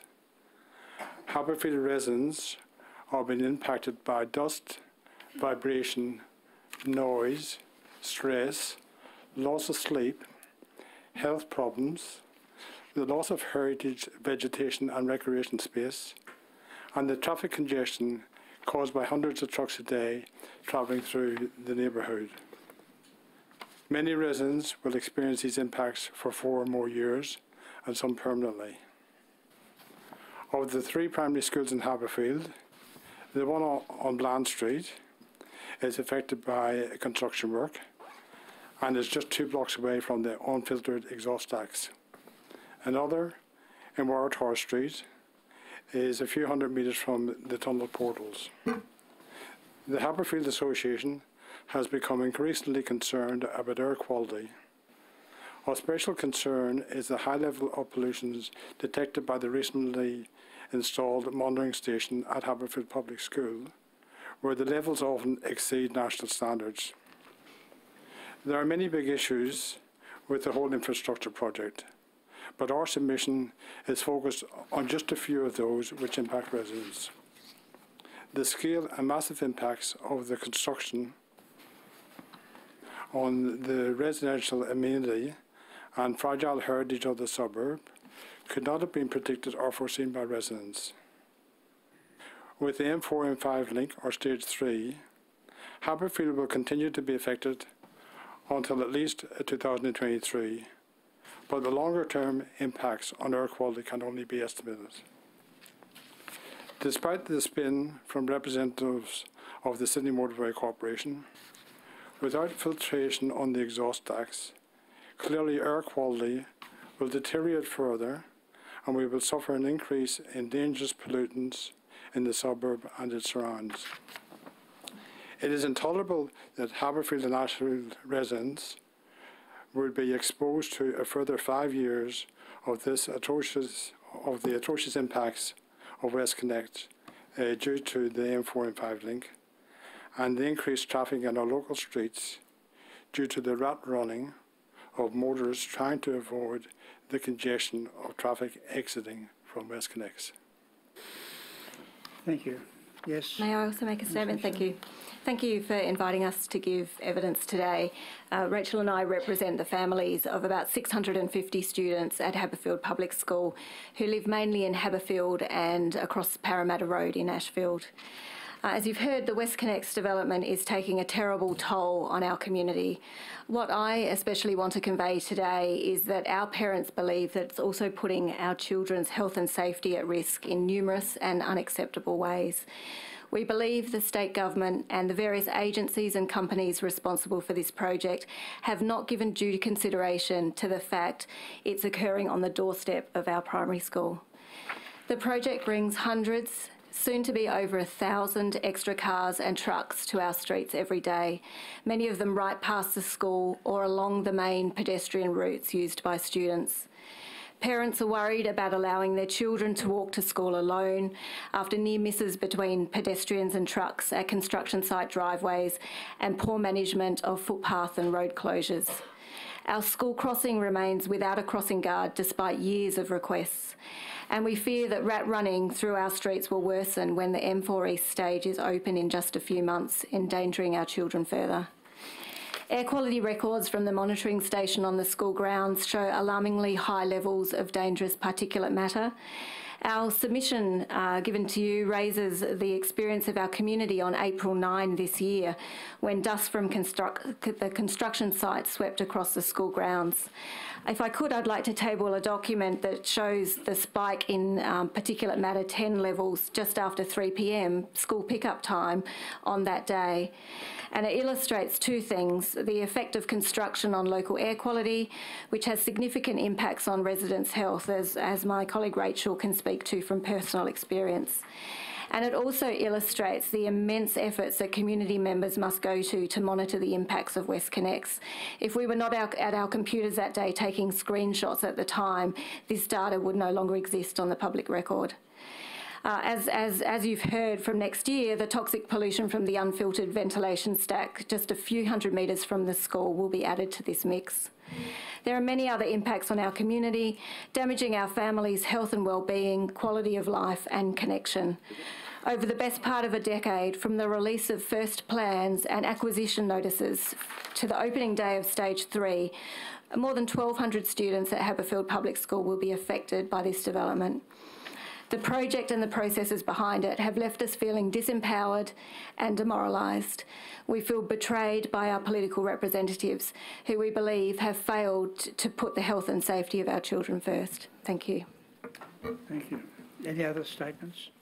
We'll commence with questions from the... Thank you, Chair. And Labor opposition. Thank you all for coming along this afternoon. And can I acknowledge and thank you for the large amount of work that's been done respectfully by the association and by the PNC, by yourselves, in putting together the submissions which have been incorporated into this inquiry's evidence, and some evidence you're going to obviously provide to us this afternoon. I'll share the questions between the association and the PNC if I could. I've got a limited amount of time, so bear with me if I'm speaking quickly. With respect to the association,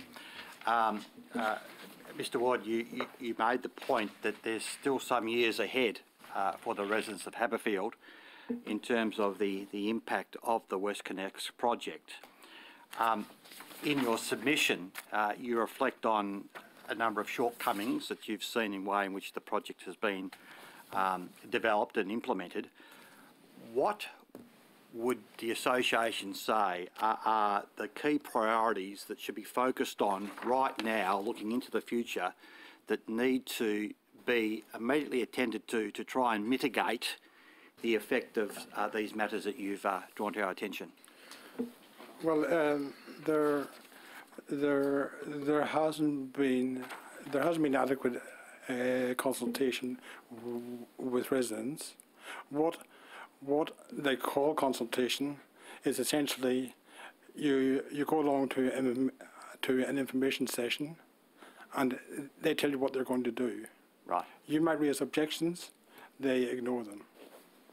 When there was the EIS for Stage 3, for example, I believe there were 10,000 submissions in response to the EIS.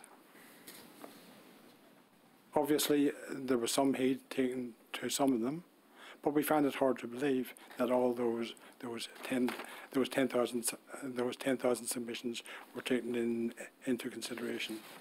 So the whole thing about consultation, it is really a sham. So so thank you for that, and that accords with evidence that's been provided to this committee by other residents groups in other communities. But specifically focusing on that Haberfield suburb and the Haberfield community, what do you say the government, and I'll put it in those terms, the government needs to immediately be paying attention to right now to deal with the matters in front of you with respect to the WestConnex project?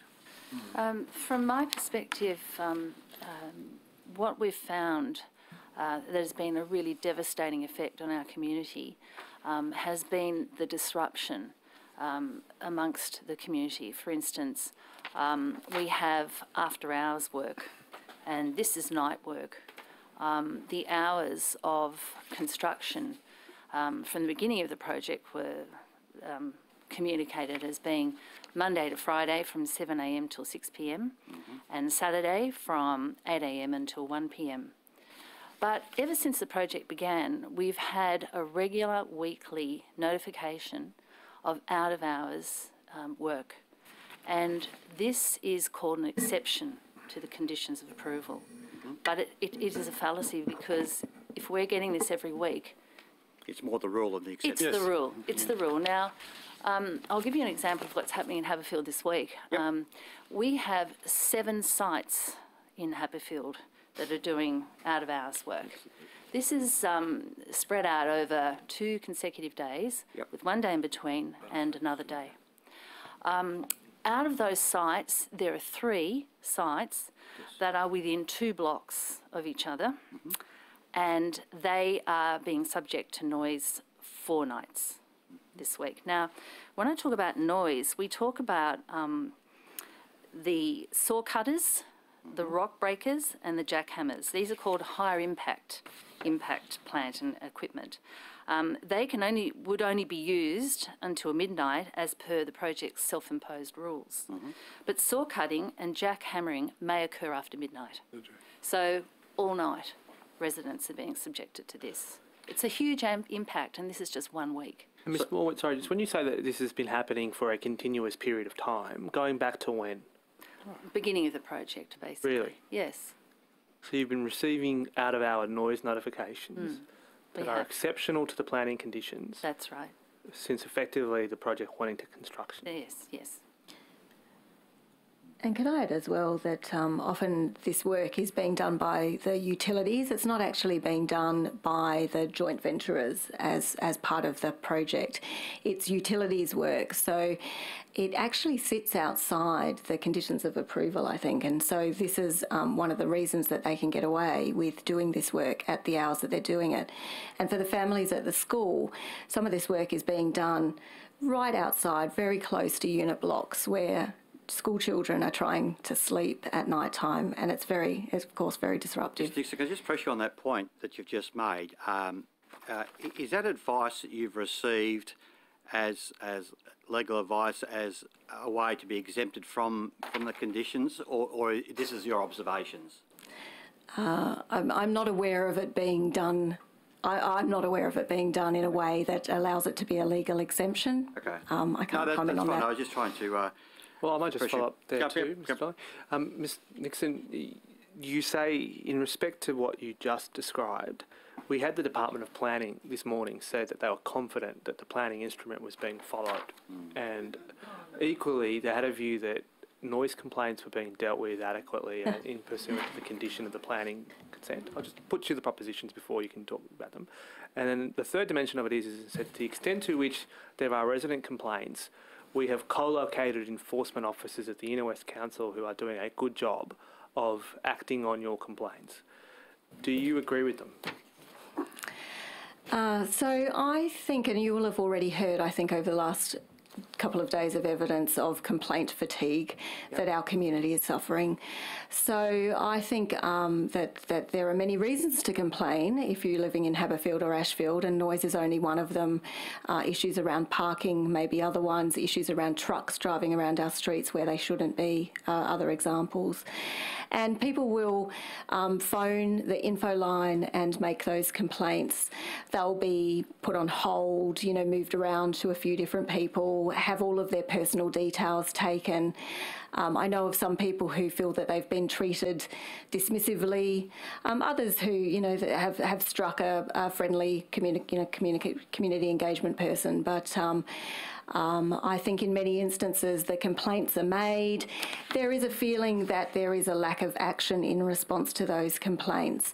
The workers parking in the streets around the school is a good example of that. There are numerous people, including our school principal, who have made that complaint, and very little action has been taken.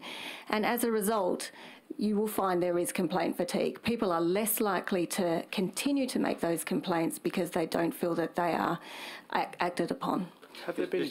Sorry. Mr. Dixon, just in terms of, if we look at the school community as a discrete group itself, I mean, I think you said in your opening statement that there's 670 families, or was that students? There's about 650 students, so there'll be a few less families. 60 students. That surely a reasonable person would see that as quite a large group. Those children obviously have parents and extended families affected by this. The school itself, with or without the P&C's involvement, have they been trying to speak to some body or some entity within this whole project to try and ventilate the range of issues you've described, to get someone to come and sit down and listen and in effect take into account the matters that are of concern to the school community? And if you have had that process play out, we'd like to know about that and the success or otherwise of that exercise. So I'm obviously here representing the parents and not really in a position to represent the school itself. Okay, that's fine. So I can give you a little bit of insight, but so just on behalf of the parents, then just tell us what. Yeah. So what we observe is that that certainly WestConnex representatives do come to the school and do speak with the principal from time to time, and particularly at times when, you know, new plans are released or things are changing. Although I must say that recently the modification report was released and the school itself did not receive notice of that for the first week, and that was only open for 14 days, and for 7 days the school did not receive notice. In fact, it wasn't until we were at a community reference group meeting and prompted RMS to do that they did, as I understand it. But my understanding also is that the school is somewhat hamstrung. A public school is part of government, and therefore the principal and the staff do not feel that they are in a position to certainly make public statements about the situation that they find themselves in, which is extremely frustrating from our point of view as parents, that they are in that position. And you know, I have personally written to the Secretary of the Education Department and the Education Minister, and they have not been able to respond. They also, I feel... No response to your letter? Oh, they respond to my letter, but they refer me to the WestConnex Minister. Ms Nixon, how close do the trucks come to Haberfield Public? I think if they are following the path that they should be following, they are running along Parramatta Road. But I have personally witnessed trucks at the intersection of Bland Street and Denman Road, which is the intersection of where the school sits. So they have driven... That close? Yeah, that truck was in the wrong spot. It should not have been there. But it takes, again, that's another example of where a resident or a community member needs to take a photo, contact the information line, send an email, submit the photo, follow it up days later to get any action done about it. Good. Kate And just to, thank you. From the Greens. Oh, sorry, I was just going to add to that, I live in a street that's one parallel to the school, and in a period between April and May this year, there were 3 concrete trucks that I sighted, and I just happened to be able to take a photograph of 2 of them, and I got the number plates of those. But one of them was actually in school zone time. So that was reported to Infoline, and they came back to say that one of the trucks had breached the conditions and they were going to be disciplined. And it was then taken up by the Department of Planning, and I had to give a witness statement. And then I think that the process was begun through the Department of Planning from then on. But as Cheryl was saying, it takes a lot of effort for one person or residents to be able to get out there and do all of this, to follow it up, to take their time to give the witness statement, and then that's only the ones we see. So, and there are a lot of people that see them, but they are not able to actually identify the truck with the registration number, which is apparently what they need.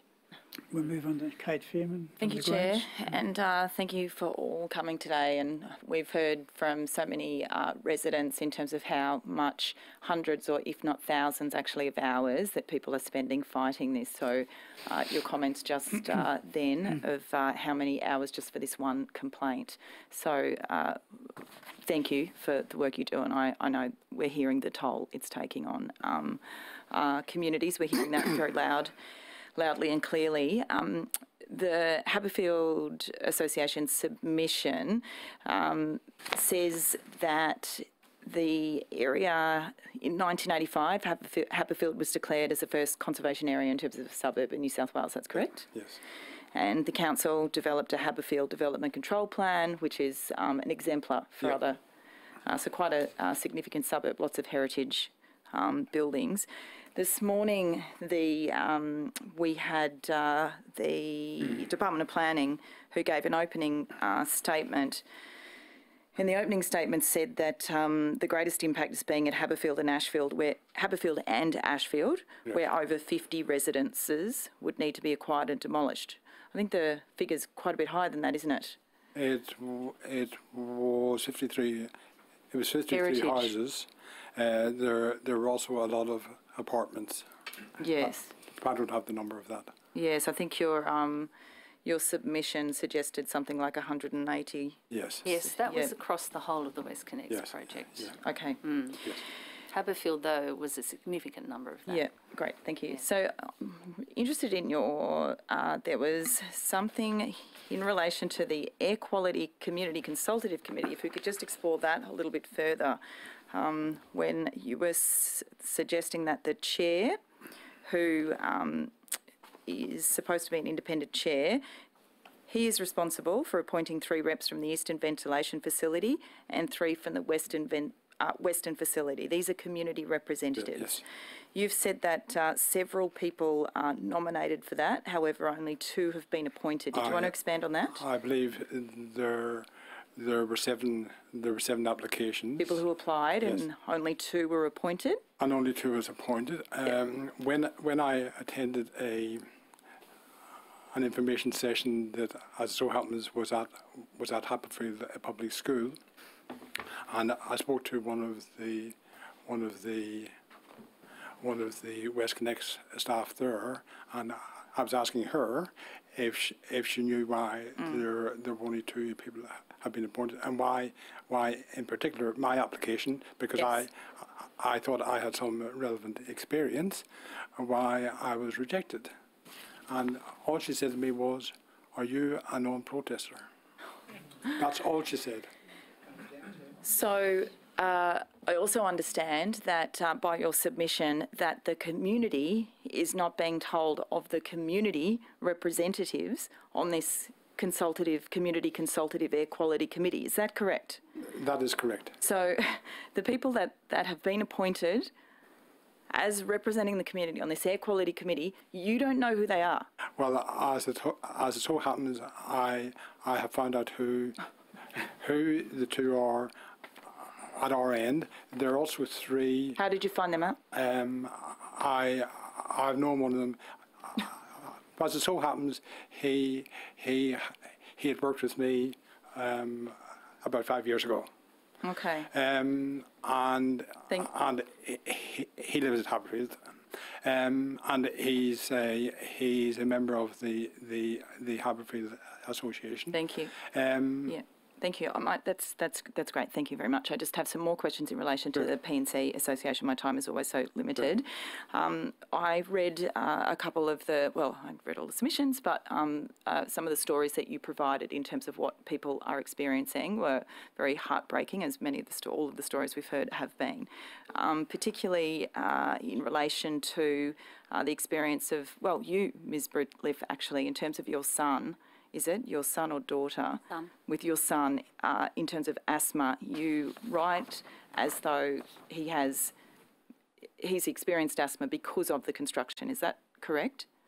Or obviously, I can't say for absolute certain that it's the construction. What I can tell you is that there is a definite correlation between the commencement of the construction, and my husband and I are both asthmatics. We've lived at our address for 10 years now. For 8 of those years, our asthma was both very well controlled. My husband and I have both had to significantly increase our preventative medication, and Ethan's, my son's asthma, ramped up a bit in 2016. Really, 2017 became worse, and this year has been not controllable with normal preventative medication, so that I've had him home now on at least 6 occasions this year. You talk about, just one last question if I can. So there's the issue of the dust storm, which I understand SMC or RMS blamed on people with leaf blowers in the vicinity. It seemed by the parents' feedback, the parents' contribution or eyewitness that in fact it was quite a massive dust storm coming from the construction site. You did write that on that particular day your son experienced quite severe asthma, if you wanted to just talk about that and about that dust storm incident.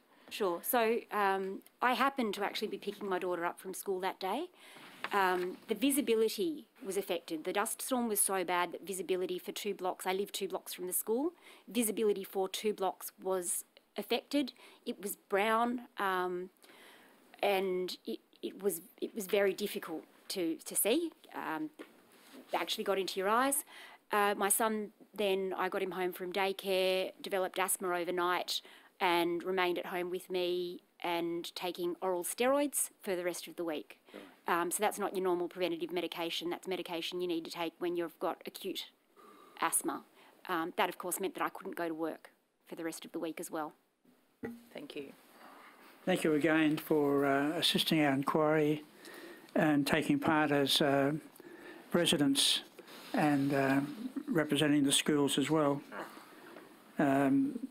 It's probably not relevant to the inquiry, but I also suffer from bronchial asthma and do many tests at the hospital concerning it, so I know how sensitive dust and other things, even changing the climate from warm to cold, can bring on an asthma attack. So I sympathise with you.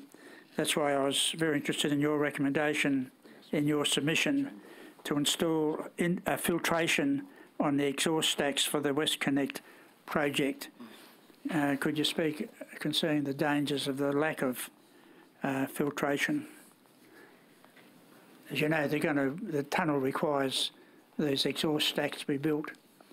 Look, I think the concern with the lack of filtration is this. We are not experts. We've been told by people who say that they are experts that the lack of filtration will not impact our health.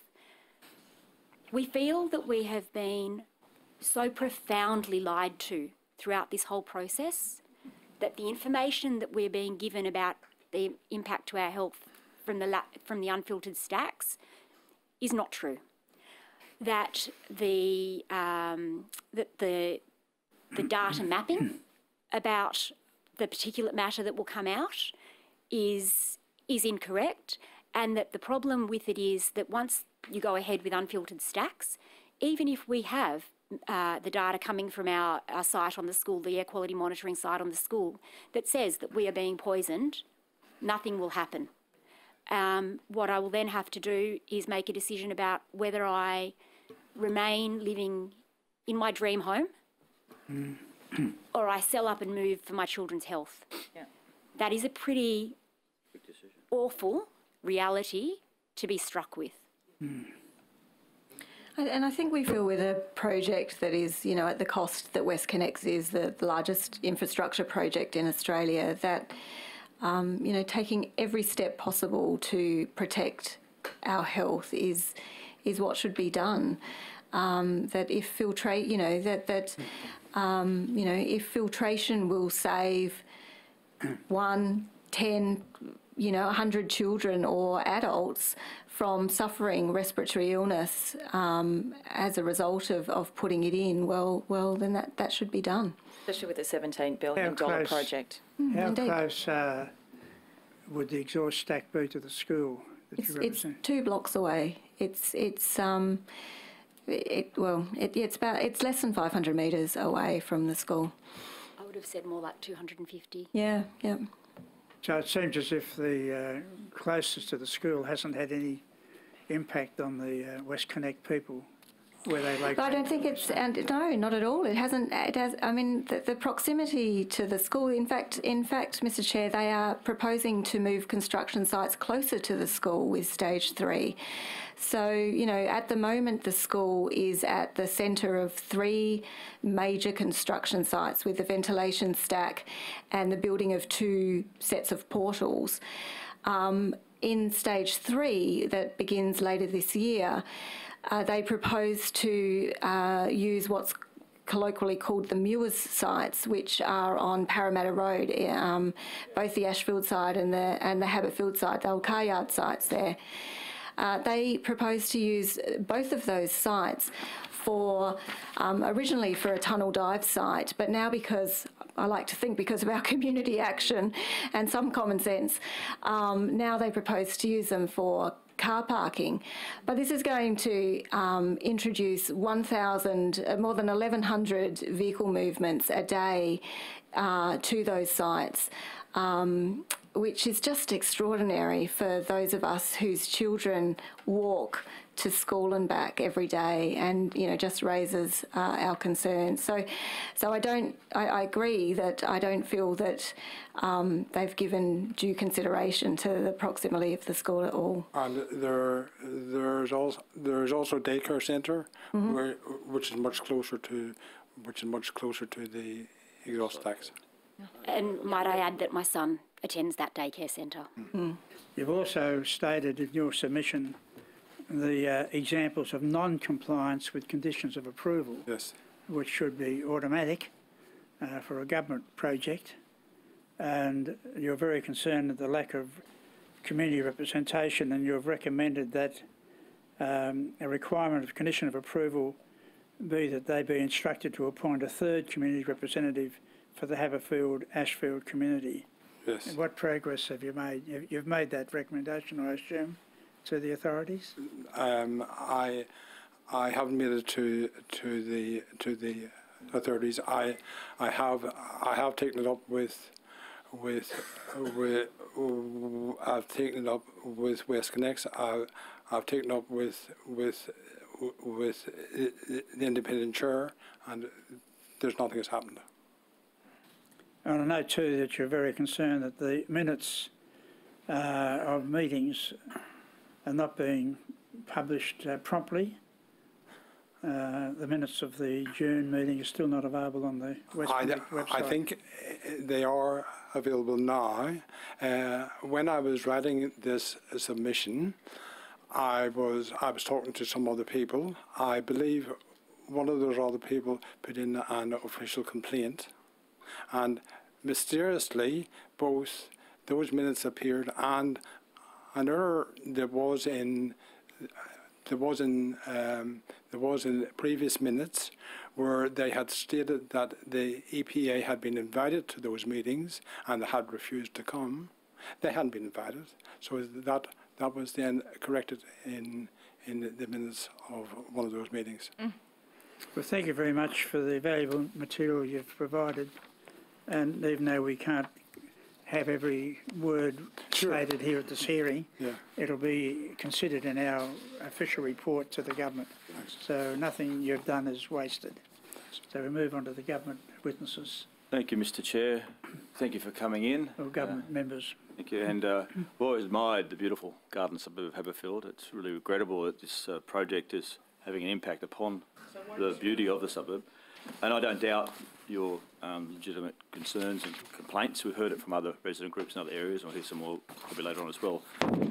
Only thing I can say to you as a government member is that I've been through this myself in East Sydney, and a resilient community can get through it and get a better suburb out of it. Let's hope that's what you get, because you know, the Surrey Hills and East Sydney and Woolloomooloo did revive into a better suburb after the street traffic was removed and so forth. Now, that's leading me to ask you some questions. First of all, is the Inner West Council working with residents on addressing local traffic redesigns, any traffic plans to change it to help? Because I see you made a submission, in your submission you're talking about what we used to call in East Sydney the rat runners, people trying to get around the traffic, either to avoid tolls or to just avoid the traffic jams.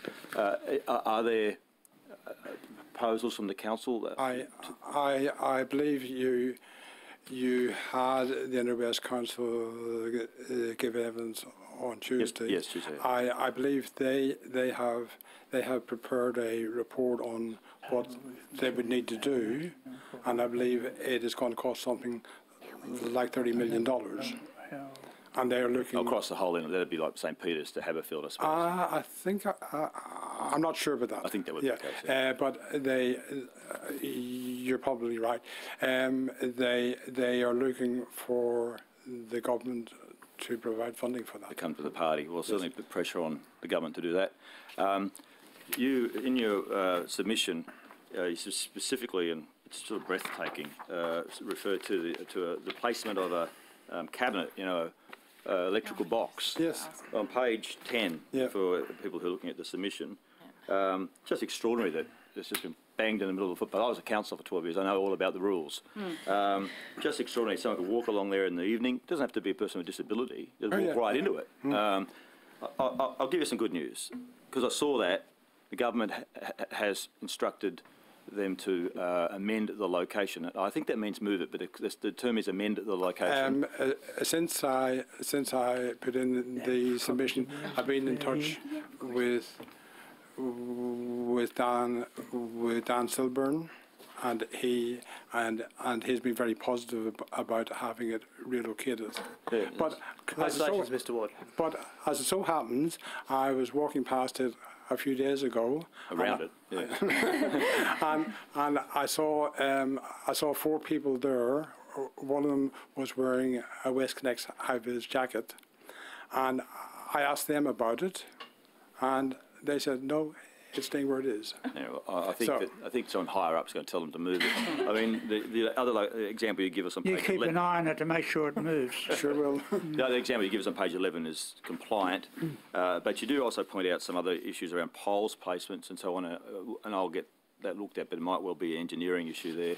But, sorry, just on that figure, photo 3, the cabinet in Dalhousie Street, Haberfield, the actual cabinet is on the nature strip, but there is a pole that is taking up the footpath. Yeah, that's why I just referred to that. Yeah. So the pole, I'll ask a question. I'll go back and ask a question about the poles, but and we'll get a response from our or WestConnex about that issue, about why they're there. But look, I concur with those concerns, but I'll go back to my original point about getting through this and try and get a better outcome for your suburb. And you look like a very resilient community organisation, so I hope that you can get through this. And, thank you. Yeah, thank you. That's over to my colleague, Dr. Phelps. Yeah, thanks very much. Would it be possible for me to make a comment in relation to that? Because when you say getting through this, I mean, I think we will get through this. We're here, right? But it would be helped as well if for instance, there was greater amenity at the end of the WestConnex development in our community as well. I think that, things are like better pathways for pedestrians and cyclists and that sort of thing. I feel like there is a lot more that could be done in our community in terms of kind of legacy works for a community that suffered for the best part of 10 years. I feel like, stage 3 certainly has accommodated and allowed for better amenity around the Rozelle and Lilyfield kind of areas, Iron Cove, as a result of the works there. But I still feel like Haberfield and Ashfield have really missed out, and that there's a lot more that could be done to compensate us for the terrible disruption to our lives for the best part of a decade. You won't get an argument from me. I'm a great supporter of improving street-level amenity. I did put that to the Department of Planning this morning about the suggestion that some of the open space will be returned that won't be. They'll have to have more money spent on it to make it suitable. The Department of Planning said, and I haven't seen the conditions, so I've got to admit that they're fairly specific about the quality of the amenity that has to be left after the project. So I'd encourage you to go and look at that aspect of it and make sure that's happening. And I know you're, as Ms. Farman said, you're putting in thousands of hours, but certainly monitor that. The council should be doing that too. The council is. Our council have been very supportive. Mm-hmm. It's a very big council now, and it gives a lot of weight at the table with government. So, but I think they're stretched. Yeah. Well, it's a very big council, isn't it? Yes. Thank you. It's a very big problem. WestConnex. Well, it's a big political problem. Thanks very much. When I was running as a Liberal candidate for Drummoyne in 1999, I had a number of meetings with the Haberfield Association then, and part of the complaints which were raised with me, indeed one of the major complaints, was excessive traffic on Parramatta Road and also on Dobroyd Parade. Do you accept that with the conclusion of stage 3, that a significant amount of that surface traffic will be taken away from Haberfield's roads? Well, the fact is that the tunnel itself goes from Homebush to Haberfield, and it actually stops at Haberfield, and the traffic goes on City Westlink, which is the existing road. So, in fact, we anticipate more traffic, and I think the facts tell us that. There will be more traffic on those roads. But and the same with Parramatta Road. The subsequent stage will be beneath, and we'll have a tunnel all the way from essentially Ramsay Street to the Anzac Bridge. Yes, but we have another probably 5 years more until that's completed. So, what's going to happen to that traffic in the meantime is rat running through the suburb. That's an added thing that will happen. But at the current time, don't you have the existing problem of coming off the existing M4 onto Parramatta Road and then turning onto Dobroyd Parade? Yes. Yes. But if there's a tunnel, there's two more lanes coming up from a tunnel as well as what was on the surface road as well. But if the majority of the transport is not going to Haberfield but rather through Haberfield, or as is proposed under Haberfield, won't that be a net benefit in the long run? The problem at the moment is that in peak hour, it's already jammed. Yes. So it's a traffic jam already. So Yep. I don't understand how it's going to improve, in the immediate future. Would you not accept that if you had a tunnel going all the way from the existing end at Strathfield through to Anzac Bridge, that is going to take traffic which is currently using Dobroyd Parade off your road? But that road doesn't actually go to Anzac Bridge. That extension. Not at the current time, but it's planned to. The extension will be going to... In 2023? Yeah. So you don't accept that for 5 years, in 5 years' time, the significant traffic problems which were identified to me back in 1999 and which are no less valid than they are today will be substantially ameliorated by having that full tunnel link?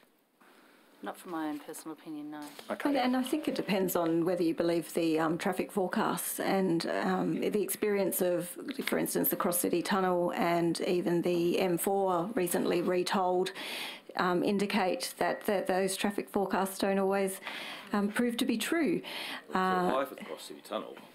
Say that again? The forecasts were too high for the Cross-City Tunnel. It actually went broke. Well, there you go. So then, how much faith should we put in traffic forecasting? Might be too high, that would be good. Sorry, if I could just get back. Just looking at it, there was inevitably going to be a problem, was there not, for people who want to commute from the western suburbs of Sydney going into the CBD, and whether the capacity of Parramatta Road meant that would be virtually untenable. If there was improved public transport, I'm sure a lot of them would use that instead. Exactly. And no doubt about that, and the $51 billion which the state government is spending over the forward estimates on public transport will go some way to assisting that. But the simple fact is if you're a plumber, you can't hop the train into the city. Sure. So you still require that. If you're a truck driver in the TWU, you can't take your truck onto a railway line. But residents will be wanting to use public transport. I mean, if we just had the trucks and the tradies cars on there and then the residents had an ability to go on public transport, then we know that there's been a 23% increase in public transport usage in the last 5 years. That means there's a demand for it, and obviously if there was additional public transport, then that would also help relieve the congestion. No doubt about that, but nevertheless there's still going to be a demand for people to make commuter traffic into the city, and if the alternative is not building WestConnex and having increased congestion on Dobroyd Parade and or Parramatta Road, is that an acceptable solution to the people of Haberfield, or do you accept that in many instances WestConnex is, over the long term, the least worst option? May I please say something? Yeah, sure. Thank you. Frankly, our submissions aren't about whether or not WestConnex is the least worst option. Our submissions are around the impact to our community. Yes. And so what you're saying is It's insulting. Okay. Using this as an opportunity to push a political agenda where I'd like our concerns addressed during this time. Our time is valuable and our concerns are real. Just on that point, though, if we were to have built the plan as proposed by McKell and Carl, you would have had a freeway stretching from Blackmore Park, across Hawthorn Parade, across Tillock Street, across Kingston Street, across Dudley Street, taking out the eastern side of Loudon Avenue, the western side of Waratah Street, taking out Reg Cody Reserve, Jagarrow Reserve and Croker Park. Do you think that would have been an acceptable proposal for the Rand government to have done in 1977? No. That's what we're talking about. Well, that was the road proposal, which was agreed to by the Labor Excuse me, government. you've posed a question and someone is trying to answer Are it. you asking us the question? We're not considering that project in this inquiry. It's very easy to speak over somebody who is stuttering. So if you let me answer, you're asking us whether or not WestConnex is a good solution. We are not a traffic engineers. We are not planners. We are residents of Haberfield, and we should be speaking outside of our area of expertise. And we're not considering the previous Labor government projects in this inquiry. Bring them in here. From the 1940s. As long as we can bring this government in as From well. the Labor policy up until 1977. Well, that certainly helps your case.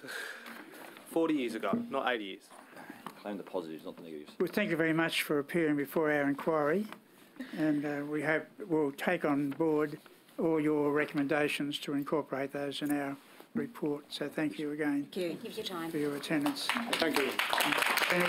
This is for appearing before our inquiry. We just need to go through some procedures to have each witness, starting from the left, to give your name and any position you have in the committee structure, and then to take either the oath or affirmation and the words on the cards in front of you.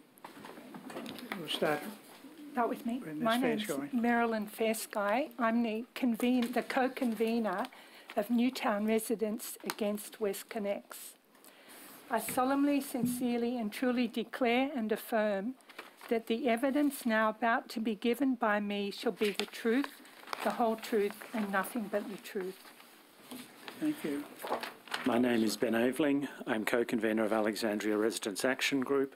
I solemnly, sincerely and truly declare and affirm that the evidence now about to be given by me shall be the truth, the whole truth and nothing but the truth.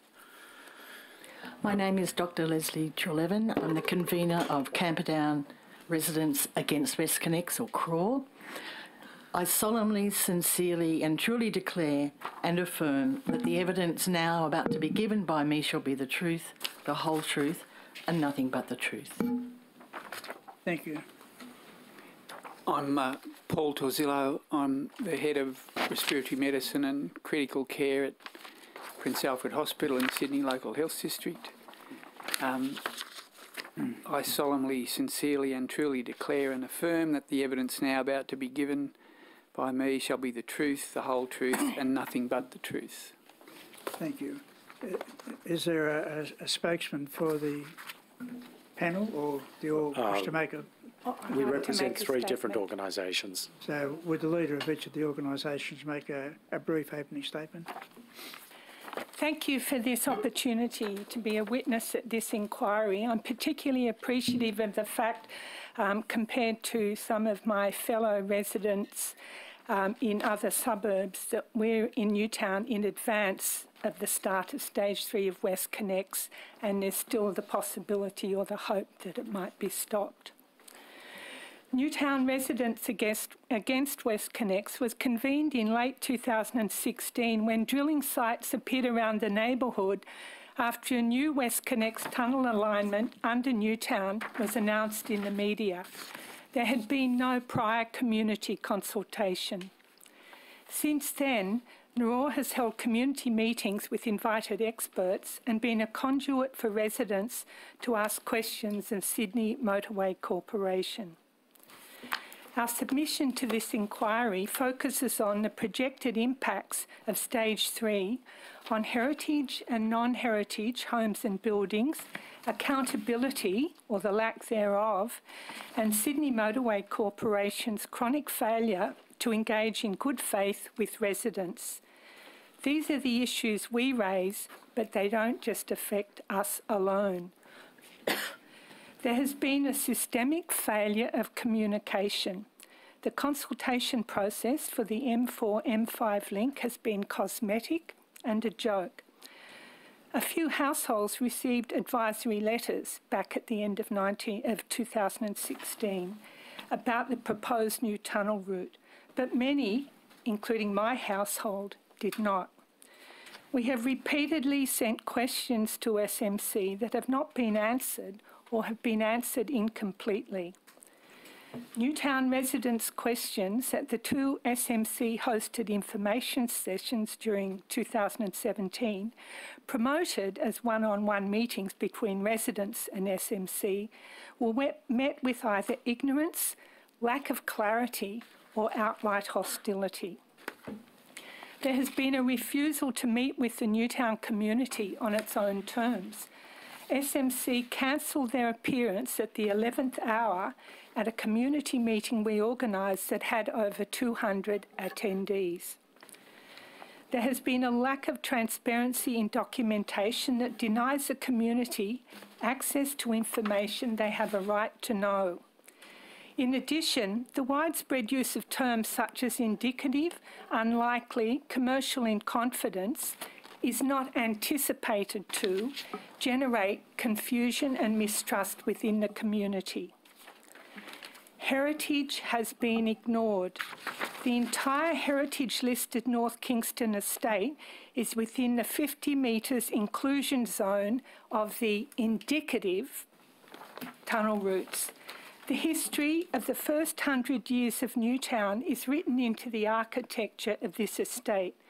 It's an irreplaceable part of the wider story of colonial Sydney. The EIS simply declares unlikely to be impacted. Tunnel expert Noel Child has a different view. He warns about the danger of subsidence over the long term and has also advised that the older, fragile heritage structures are extremely vulnerable to damage from vibrations and blasting in both the short and longer terms. You can see how close the structures are to the so far indicative tunnel route on this map that I've sent around to all of you. They couldn't be closer if Sydney Motorway Corporation had tried. They're right on the very edge. Damage to non-heritage buildings can be repaired. Damage to heritage structures is irreversible and irreparable. Given the proximity of these structures to the tunnel route, and you can see here, this is the yellow line of the so far indicative tunnel route, and the red circles are the buildings. And so given their proximity to the route and the mix of sandstone and shale underneath, it's alarming to note that Lane Cove Tunnel contractor Tees John Holland blamed the collapse of that tunnel on, and I quote, rogue shale conditions. Can Sydney Motorway Corporation assure us that there are no such rogue shale conditions along the M4-M5 link route? The final point I want to mention is about taking responsibility. Who will take responsibility when things go wrong, especially now that SMC has been sold off? The evidence earlier today from the Beverly Hills Progress Association paints a terrible picture for us of what lies ahead. Their submission states, and I quote, "We are left with the knowledge that no responsible body is holding WestConnex to account to rectify home damages. Who will residents turn to seek redress for damage that appears maybe years after construction has finished? As a matter of urgency, there needs to be clarity around the compensation processes and who is legally responsible for compensation going into the future. subsidence, the greatest longer-term threat to our properties, can take more than 3 years to develop. We therefore request that the time frame for registering compensation claims be extended to 5 years. We also believe that given the ageing infrastructure and unstable earth under the inner west, that the 50-metre zone of influence is far too small. Right, Mr. Chair, just as a point of order, I just wonder whether we've got two other groups to go. I just wonder whether Ms. I'm nearly finished. You're nearly coming I'm to on the my end. concluding Great, remarks. thank you. If you can Yes. table your statement as well, we'd love to have a written copy of it. It should be extended to 100 metres either side of the tunnels. Finally, we want to know why, despite repeated requests, there has been no explanation given as to why the community or its representatives will be denied real-time access to vibration monitoring along the tunnel route. Newtown residents against WestConnex are opposed to WestConnex for the many reasons that have already been given to this inquiry, in addition to these concerns that I've just raised. We join with groups who have called for a royal commission into WestConnex and for all work on WestConnex to be stopped pending its findings. Thank you. Thank you. Any other opening statements? Ben Aveling, Alexandria Residents Action Group. Alexandria is at the junction of the new M5 and the M4-M5 link. If WestConnex does not work in Alexandria, WestConnex will not work. And the M4-M5 EIS tells us that WestConnex will not work in Alexandria. I have circulated some extracts to the committee. With the airport gateway, even with the airport gateway, speeds drop to 20 kilometres per hour by 2033. 7% of vehicles do not, quote, reach their destination, unquote. Without the airport gateway, the network is forecast to not be able to accommodate the forecast traffic demand. The forecast traffic demand caused the computer model to become, quote, inoperable. The modelling for this project rests on unrealistic assumptions. For example, exit blocking constraints, that is, congestion outside the study area, was removed. The Sydney Gateway was modelled without having a route known. Traffic in Alexandria already crawls. On many streets, it is literally faster to walk than to drive. For WestConnex to work Alexandria streets, which are already full, they need to carry an extra 60,000 cars a day. In an area which is congested and experiencing rapid increase in population, funneling more cars into gridlock streets is the wrong prescription. RMS knows this. 40 years of traffic research shows this. The government is wasting our taxpayer dollars on the wrong solution. This is clear from the WestConnex business case. Why was this allowed to happen? This is what we want from this inquiry. As citizens of this state, we have not been able to find out.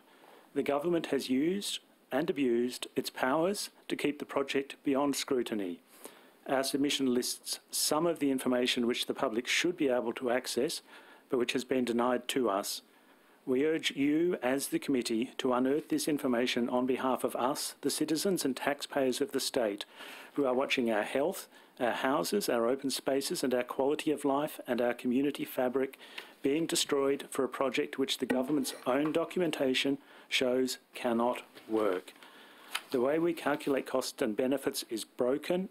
If our democracy worked as a democracy should, with checks and balances, I would not have to be here today. Good. Thank you. And we'll table your, Point of order. your opening state. Point of order. You gave a direction earlier in relation to applause and other interruptions from the gallery. Could you please remind members of the gallery that people should be heard in silence? Even though members of the gallery obviously agree with the statements, because you're probably residents of those areas, you have to restrain yourselves and not audibly participate in this inquiry with clapping or other noises. Any other opening statements? They need to be brief. Yes, thank you. CRAW welcomes this inquiry and acknowledges the committee for, in most cases, thoroughly examining matters presented by community groups. Each has undertaken extraordinary amounts of research and communication for the well-being of Sydney citizens. CRAW began 2 years ago with an open mind to inform the local community about WestConnex. We therefore conducted 2 public seminars with 9 speakers, of which Professor Torzillo was one, in a university venue at Mallet Street after leafleting over 5,000 homes. Here, we made a well-informed decision to oppose the project.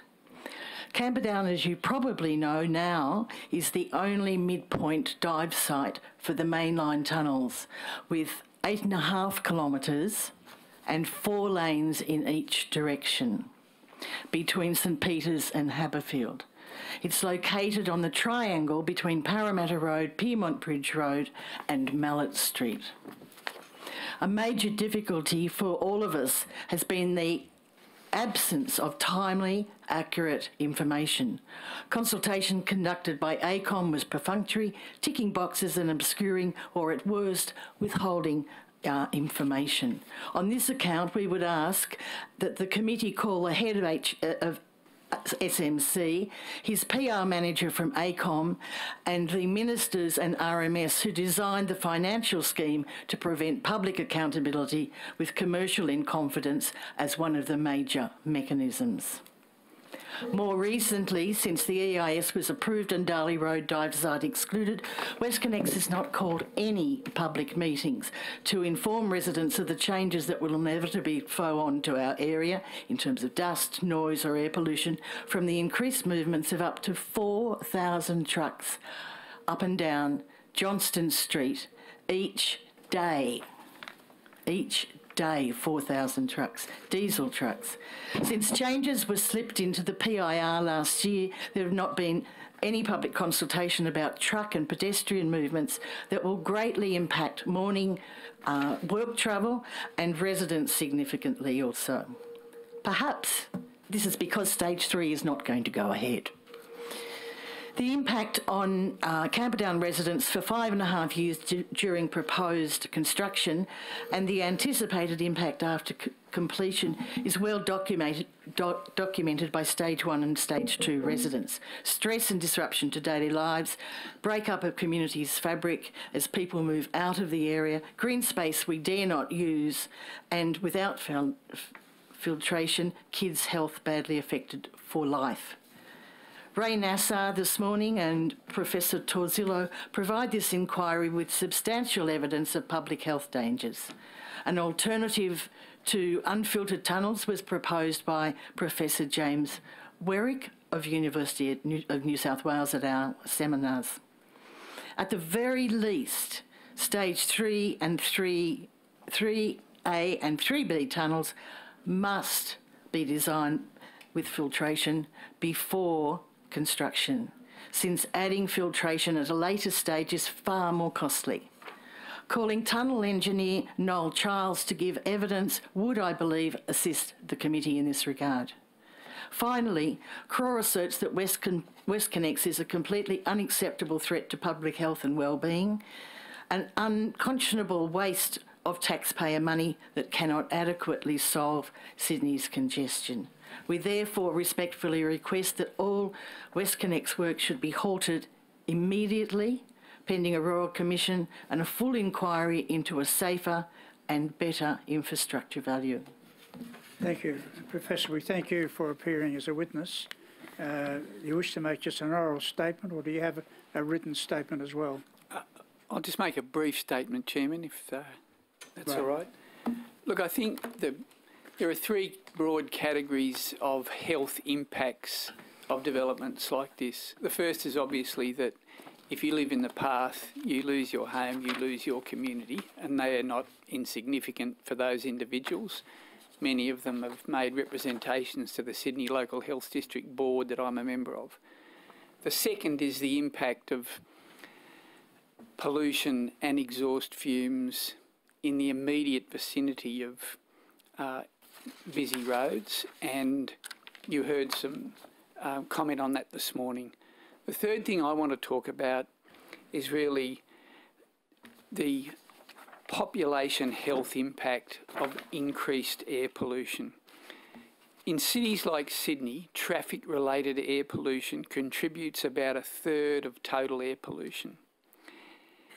This matters because there's a lot of international experience of road developments like the WestConnex, and what they all find is these developments increase vehicle use and they increase the number of cars coming into the city.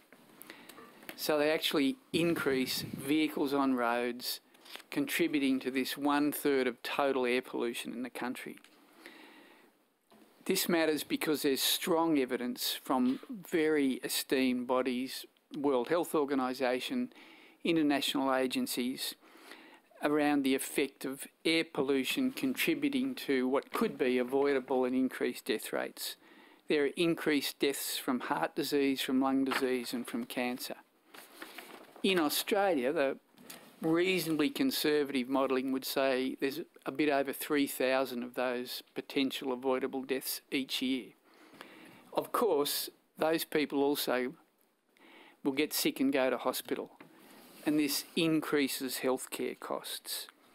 A very recent University of New South Wales detailed report on the impact of traffic-related air pollution and air pollution estimates that the cost of air pollution for the healthcare system in the country is somewhere between $11 and $24 billion.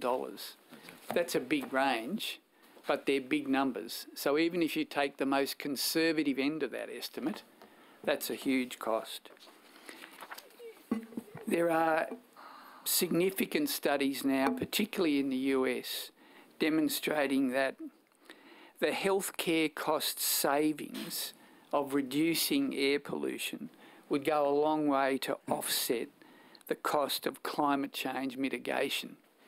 So the sorts of public transport facilities and utilities that are being advocated by other groups, which obviously cost governments money, need to be considered in the context of these really substantial potential savings in the healthcare sector, which across the country are in the order of billions of dollars. Thanks. Thank you very much. We'll commence with the Labor opposition questions. And thank you, Mr. Donnelly. And we'll share with my colleague, the Honourable Daniel Mookhey. Professor, specifically the submission marked 385 by the Camperdown residents against WestConnex contains some useful and valuable references. They're links, obviously, to various documents, papers, etc. So thank you for that. We had representatives here from Transport for New South Wales 2 days ago, and in questioning to them, they described the ventilation arrangement with respect to WestConnex, the WestConnex project, the ventilation stacks as equivalent to world's best practice. Now, I couldn't comprehend how they could come to that conclusion in that there isn't filtering with respect to the ventilation stacks.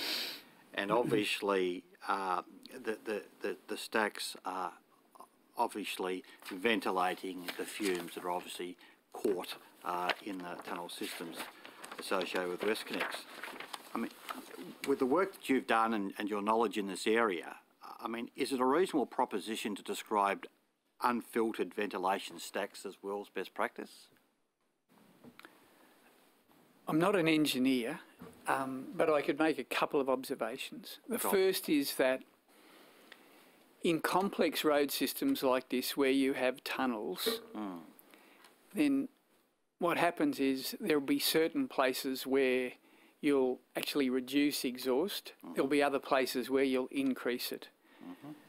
The international experience is that funnels, entry points, exit points, and for people being in the vehicles in tunnels, their exposure is increased.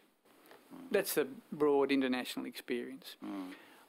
I guess the second point I'd comment on is that a National Health and Medical Research Council had a specialist committee which undertook a review a few years ago of the health effects of tunnels in road systems across the country. In their summing up, they actually said, and I guess I'll quote them, "We would like to comment on how difficult it was to obtain data about any Australian tunnels." This is from the people who built them.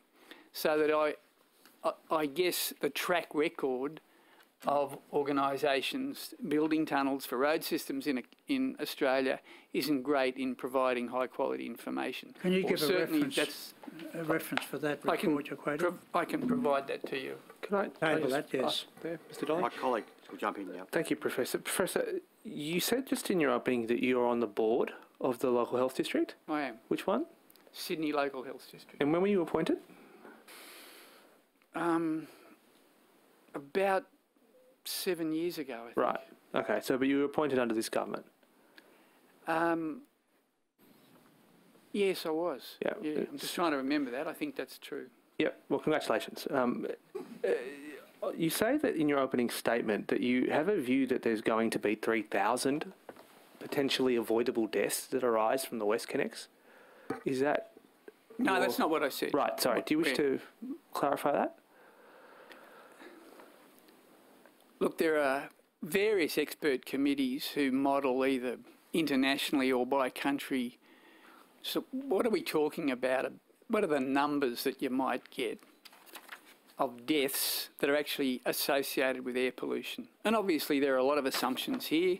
These are difficult modelling exercises. Yep. They've got better over time. People have been doing them since at least the early 2000s. There's a recent very detailed study from the University of New South Wales. I think it's 2014. I could provide that information subsequent to the hearing today. Thank you. Which estimates 3,056 preventable deaths according to their model. So, Professor... This is across the country related to air pollution. So not all of that's related to traffic. Or roads, yes. But about a third of air pollution in cities like Sydney is contributed to directly by traffic-related air pollution. So traffic-related pollution is a big player in this issue. Well, having heard that, Professor, and listening to the rest of your evidence, considering the size of WestConnex, would you say that the road poses an unprecedented health risk to the city? Oh, look, I probably wouldn't use a word like unprecedented without giving it a bit more thought. But if you said, do I think this is a really major population health issue? Well, let me ask you, do you think this is a really major population health issue? Yeah, I do. And is it such a magnitude that it should be a cause of public concern and action by the Parliament and the government to do something to mitigate? I do. Thanks. And just return, thank you. Just return to this because it's sort of tied up with my line of questioning. Is that trying to come to terms with why you would not put filtration or some filtering technology on the ventilation stacks? Can it be for any other reason, or in your view, would it be for any other reason other than it may impact on the cost of the project? I mean, I suppose what I'm asking is that, other than costs, what would be the reasons not to do it? And I mean, if it's beyond your scope of expertise, please say so. But, sure, but certainly within the scope of my expertise or general broad cultural knowledge, I can't think of another reason, no. I might just ask a question of the other panellists in general. Do you have faith and confidence in the accuracy of information that is provided to you by RMS? And if not, can you specify what caused you to lead to a loss of confidence? I'll go first. I have faith in the literal accuracy, but I have great doubt in the spirit of accuracy, because there are several times I have found things to be literally true. For example, WestConnex will save 110,000 hours a day. Fantastic. When you actually dig into several different sets of numbers and you have to cross-check against this table, against this table, against this table, you find that 80% of these hours, which is where the claimed benefits come from, are not from motorways, which is to say that 80% of the benefits of WestConnex are non-motorway. 80% of the revenue that you might assume would come from $20 billion worth of benefits, remembering that value capture is always a problem, but 80% of that $20 billion is not available to be captured as tolls, because 80% of those benefits are not motorway traffic moving a lot faster. It's non-motorway traffic moving just a little bit faster because there is some traffic underground, which itself contradicts what academics tell us. They tell us that building more roads increases the number of cars. It doesn't increase the speed of cars. So even that microscopic increase in a lot of cars, big number times a small number gives a big number, 80,000 hours a day, but that's a very small percentage of a very big number. And it probably won't happen if the academics are right. But even if we account that it does happen, you only get a very small benefit in time saving, and you get no benefit in pollution, and you get no benefit in costs. To get those benefits, you need free-flowing traffic. And we're not going to get free-flowing traffic outside the motorway. It's even questionable if we'll get free-flowing traffic inside the motorway, because nobody's driving from northwest Sydney through to southwest Sydney via the inner west, which is this road we're building. That's what it connects. It connects northwest Sydney to southwest Sydney. I understand, Mr. Allen, you were saying that the wider economic benefits that have been claimed as a part of the benefit cost ratio. These are not wider economic benefits. These are the other ones. These are user benefits. 80% of their user benefits are coming from road users, not motorway users. That's ignoring the wider economic benefits. Ms. Feskai and Dr. Trelevian, would you like to give us your views as to the reliability? I'll make a quick comment. Mine will be a very practical one, and it's having been on the Inner West Council's WestConnex forum, I've seen what's come from stage 1 and stage 2, and that's a 5-year experience at Haberfield, as you already know, and several years already at St Peter's. From those 2 stages, what I can tell you is that on the ground, what RMS asserts they are doing to look after residents, and indeed this is very much the same with the EPA, is not what happens in practice. And so our concerns are that when they come to stage 3, what they say they have planned to do to mitigate, in fact, is not what happens. Trucks don't arrive and seamlessly go into the covered area where they pick up the spoil and go out. They arrive a couple of hours early and they sit outside idling so that they'll be the first off the mark. Their breakfast scraps go out onto the footpath. They get revved up. They listen to the radio really loud. Who can blame them? But that's the way it's been operating ineffectively and unmonitored effectively. So we've heard thousands of complaints at those meetings every month, and mechanisms to try and address it, but the recursive cycle, the iterative cycle, has not worked. So that's why I would be extremely concerned about taking RMS on their word. We'll move on. I'll just make a very brief. Sorry. I'm okay for you to make a brief statement. All right. I'm absolutely not an expert. I am no great analyst of anything, but I have sort of looked at a few tunnel projects around the place because I'm focused on stage 3. And I've been struck by the running commentary around all of them, many of which have failed, which are as economic enterprises on the basis of an over-optimistic projection. And my gut feeling is, in terms of the contradictions I've found just in the documentation that's come out of WestConnex over the period of time I've been actively engaged, and the changes and the shifts from document to document, that there's a type of an optimism at play here, and that fails to take into account just the reality of things when they're put into practice and when they're enacted, and also the exigencies of human nature and the way in which people who make these things occur are subject to all sorts of things going on. So I have no confidence at all in that there's a veracity to what I'm reading or understanding. Good, thank you. We'll move on to Ms Kate Fearman from the Chair. Greens. Thank you for all appearing and thank you for all of the incredible work that you're doing on this project, and no doubt the hundreds and thousands of hours that you have put into it, like so many other people we have spoken to over the last couple of hearings. First question to Professor Torzillo.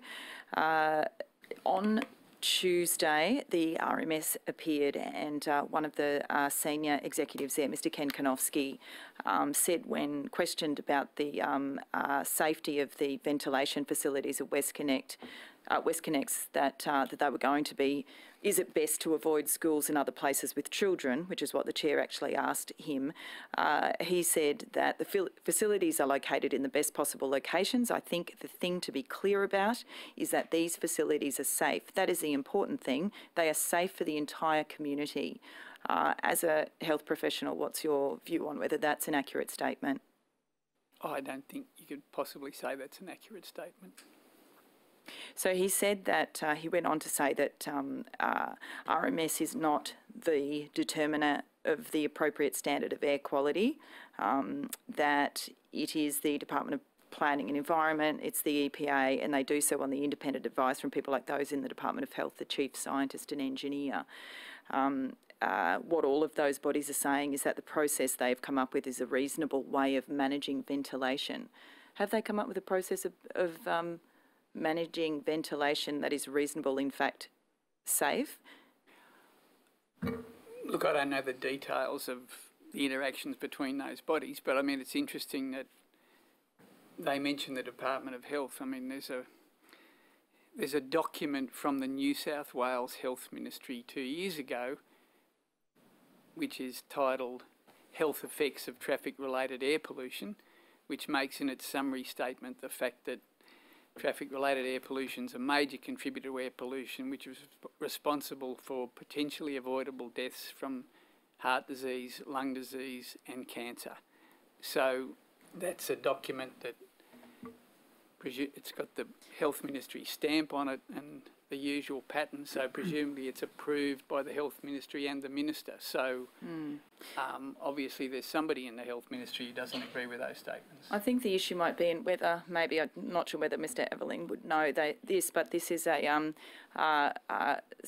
significant critical, what is it, critical state significant infrastructure, which means that it doesn't matter what the EPA say generally. They have to issue a licence for these ventilation stacks, regardless of, in some ways, regardless of the pollution in the tunnel, because it's essentially has to, you know, it has all these exemptions from stop work orders and everything, and including the department just has to issue an EPL. So I think that's part of the problem, is that their kind of their hands are tied by the approval of this infrastructure project.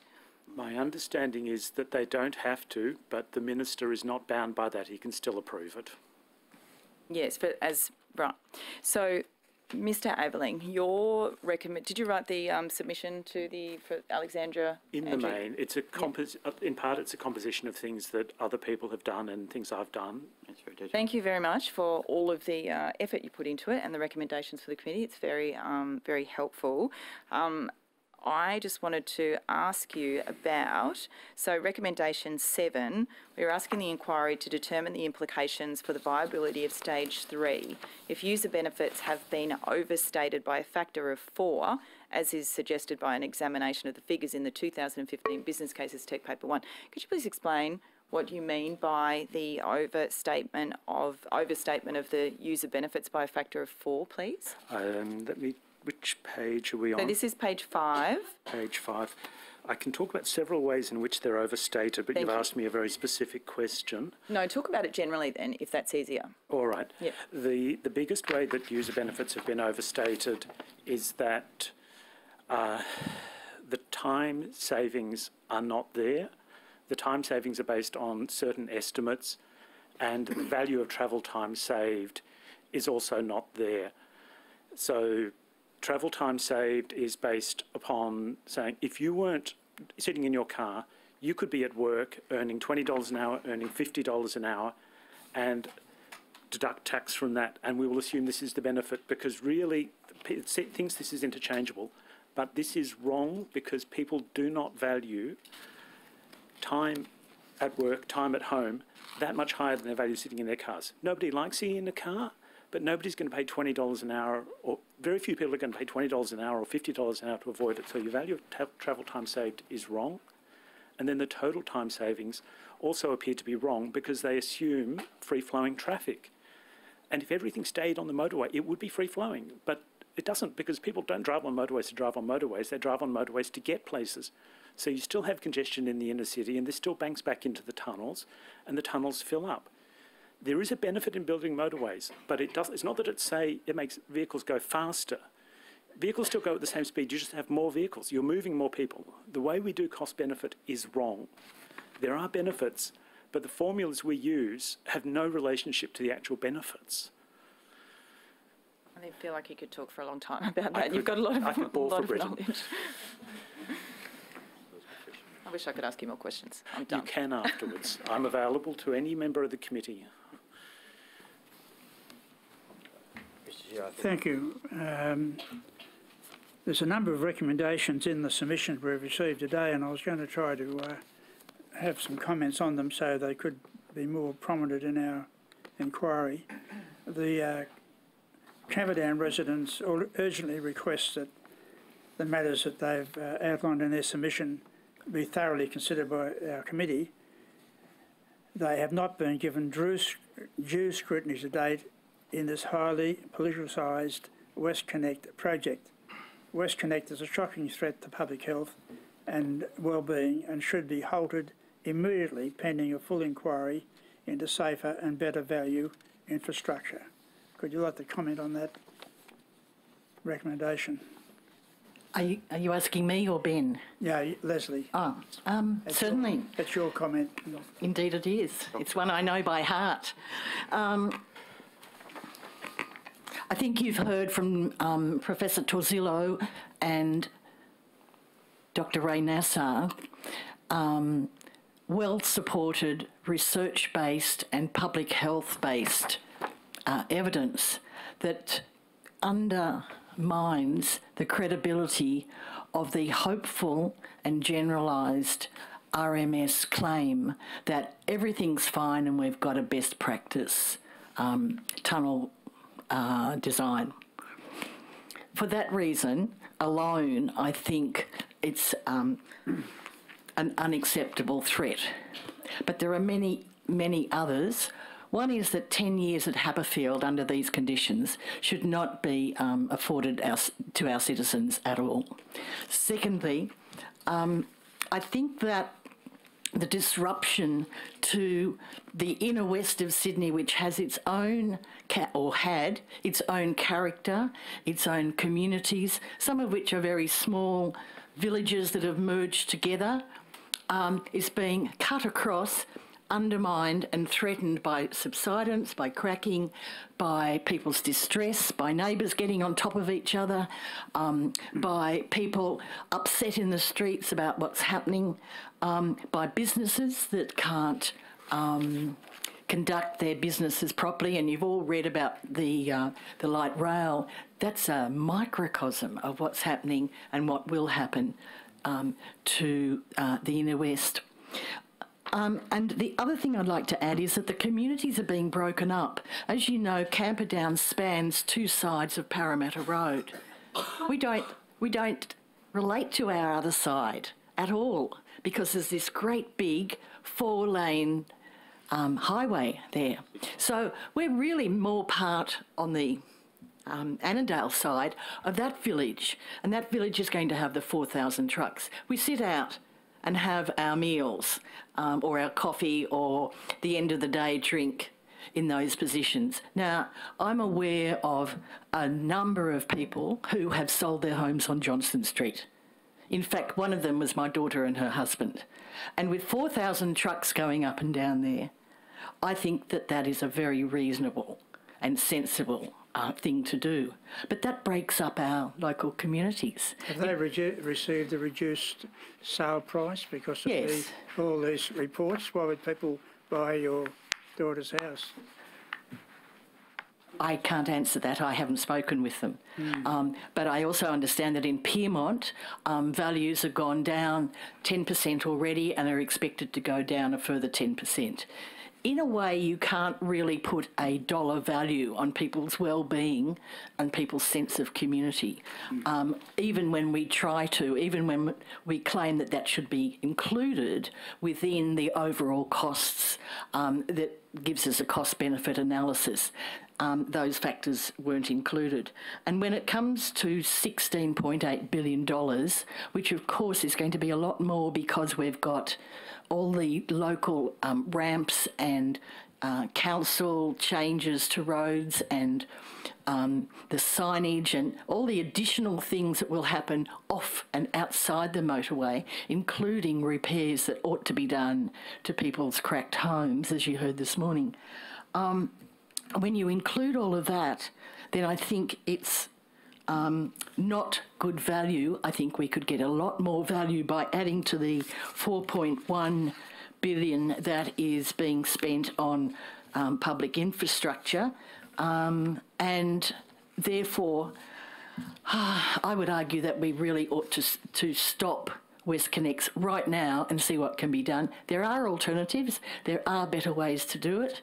Some suggestions have been made already. For example, James Werrick's seminar at Uni of New South Wales, we've spent much time talking with him about can tunnels accommodate rail so that you wouldn't have to just lose all of the work that's been done within the tunnels so far. There are other alternatives also in terms of making the public transport that we have more reliable, replacing buses that have been privatised by the government would be a good start. Well, the replacement of buses that were sold off by the government and keep breaking down is a good example of where the public is really losing out. This is something that when I talk about the highly politicised environment, it's been something that we have not known what the Labor Party's position has been on WestConnex. Our local member, both our local members are Labor at the federal level, and at the local level we've been well supported by our Greens member. But when it comes to the environment within which all of this is happening, we're not able to secure any commitment from the Labor Party at state level. And what this means is that we don't have a viable political, unpoliticised place to go forward in terms of being voters next March.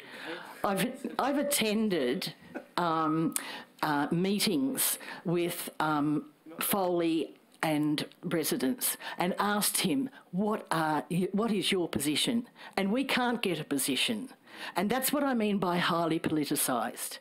You know, we really don't know who is going to back for us.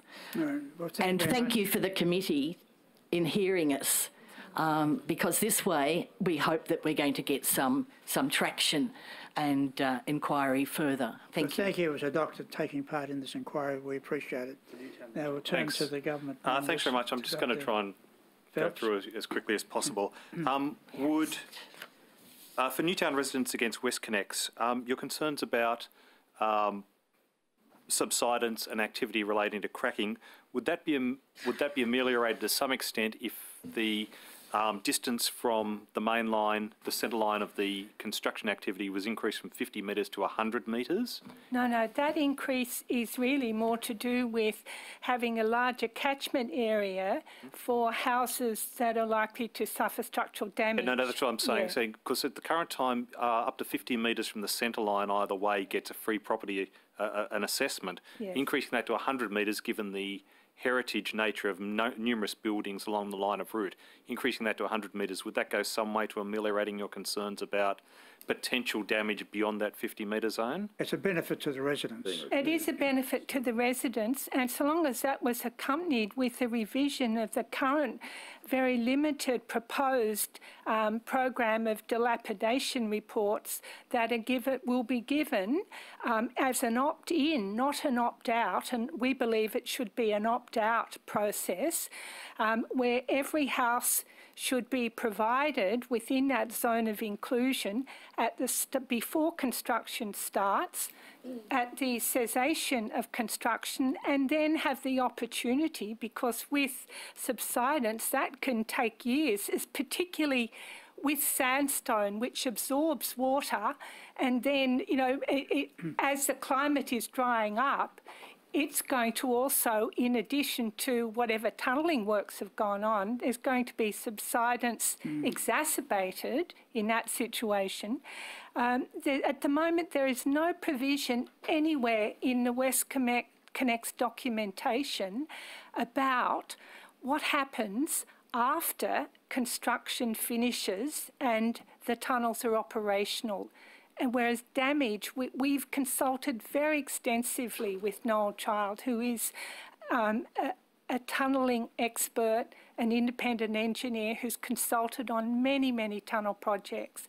And he keeps warning us that the real problem for us is, as well as the vibration damage that will occur when they're blasting the escape hatches in the tunnel, when there's going to have to be blasting for that, even though the tunnel itself won't be blasted, will be with subsidence years down the track, and will be directly caused by, but he said it's very difficult when, you know, what if the construction company, what if Transurban go out of business? I mean, so many tunnel operators have gone into receivership.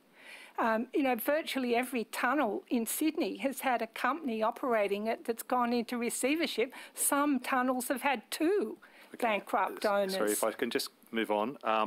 Dr. Phelps. Mr. Aveling, Phelps. I'm going to be very nice because I like note that you self-define as a left libertarian. I do. And I think that there should be more of you out there.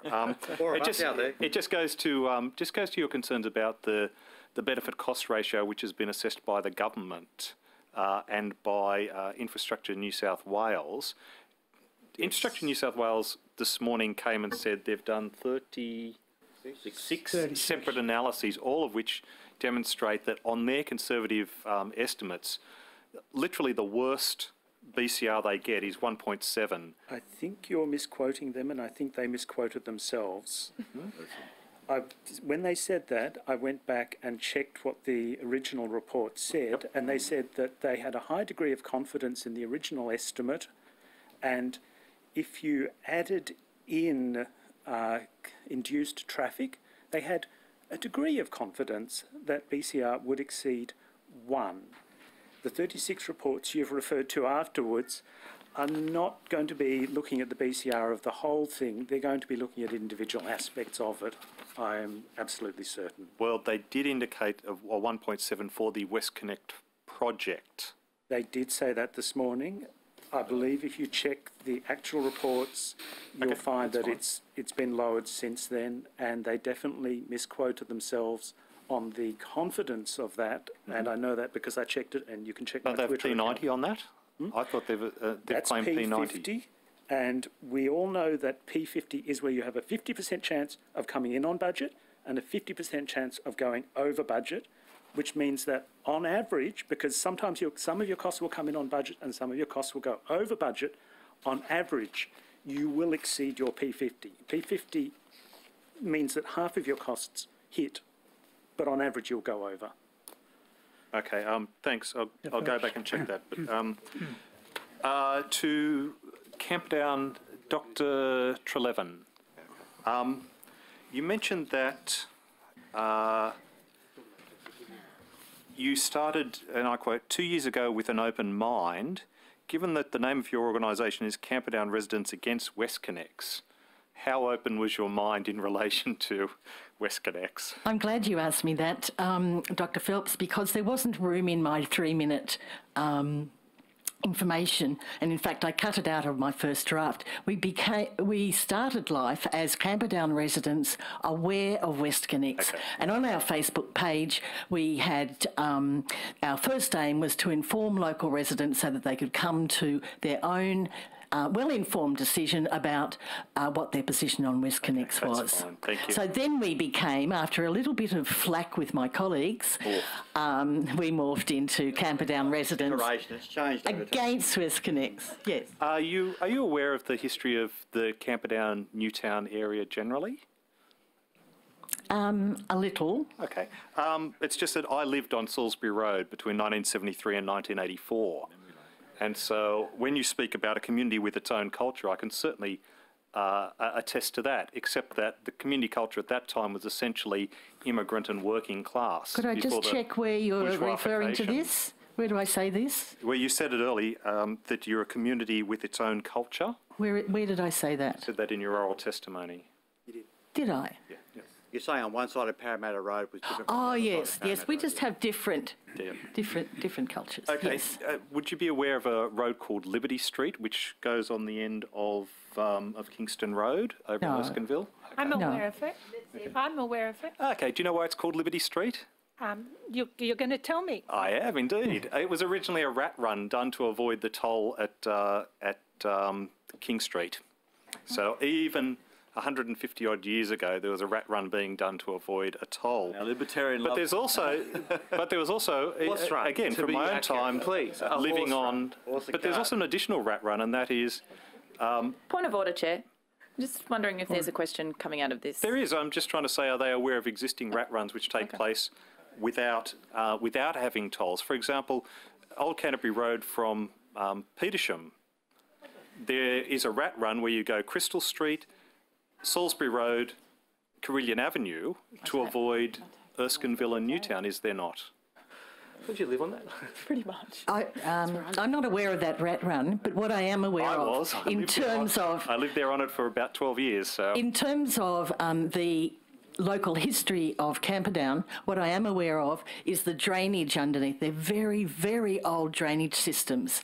And one of the things we're concerned about is when the tunnellers arrive, put in their tunnels, and there's got to be a lot more drainage because of the tunnels. What will happen when they run into those old drainage systems? I think that's not yet been explored, and certainly in one of the submissions from the Newtown Camperdown area made points to the problems of that issue. Increase subsidence, you think? And therefore subsidence, because it needs very good drainage to stop the subsidence.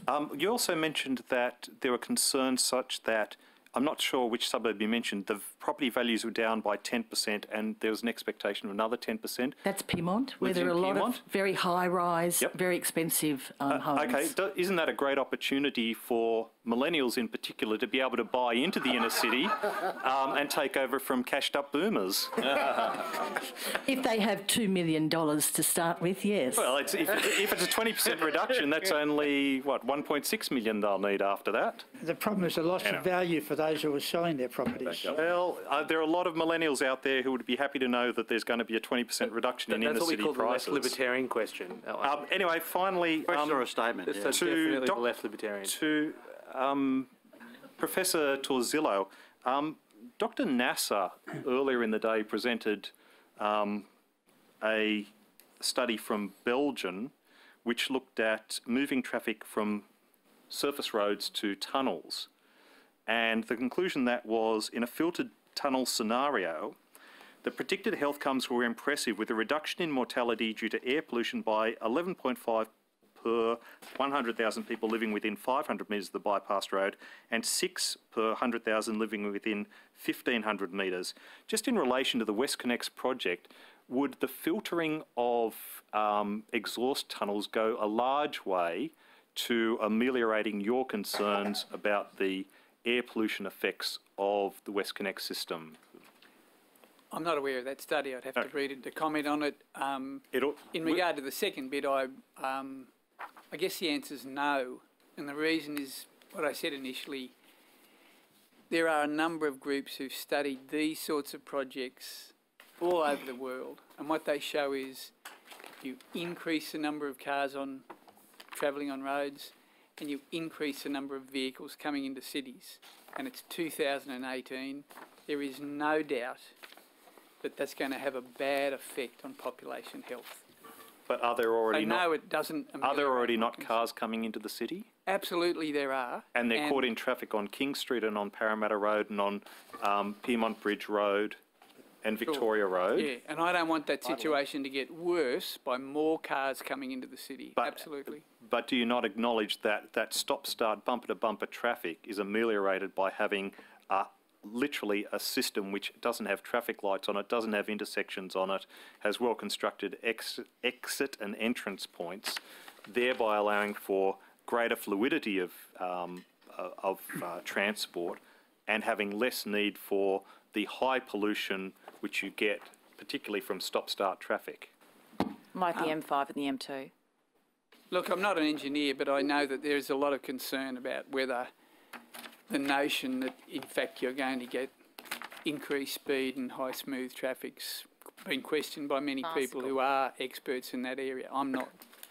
Thank you very much. We've come to the conclusion of the time allocated for the hearing. So we thank you again for the work you've done prior to coming into the hearing in preparing your submissions and the work you've done in your own committees and the time that's taken. We thank you for being concerned residents. Thank you. Right,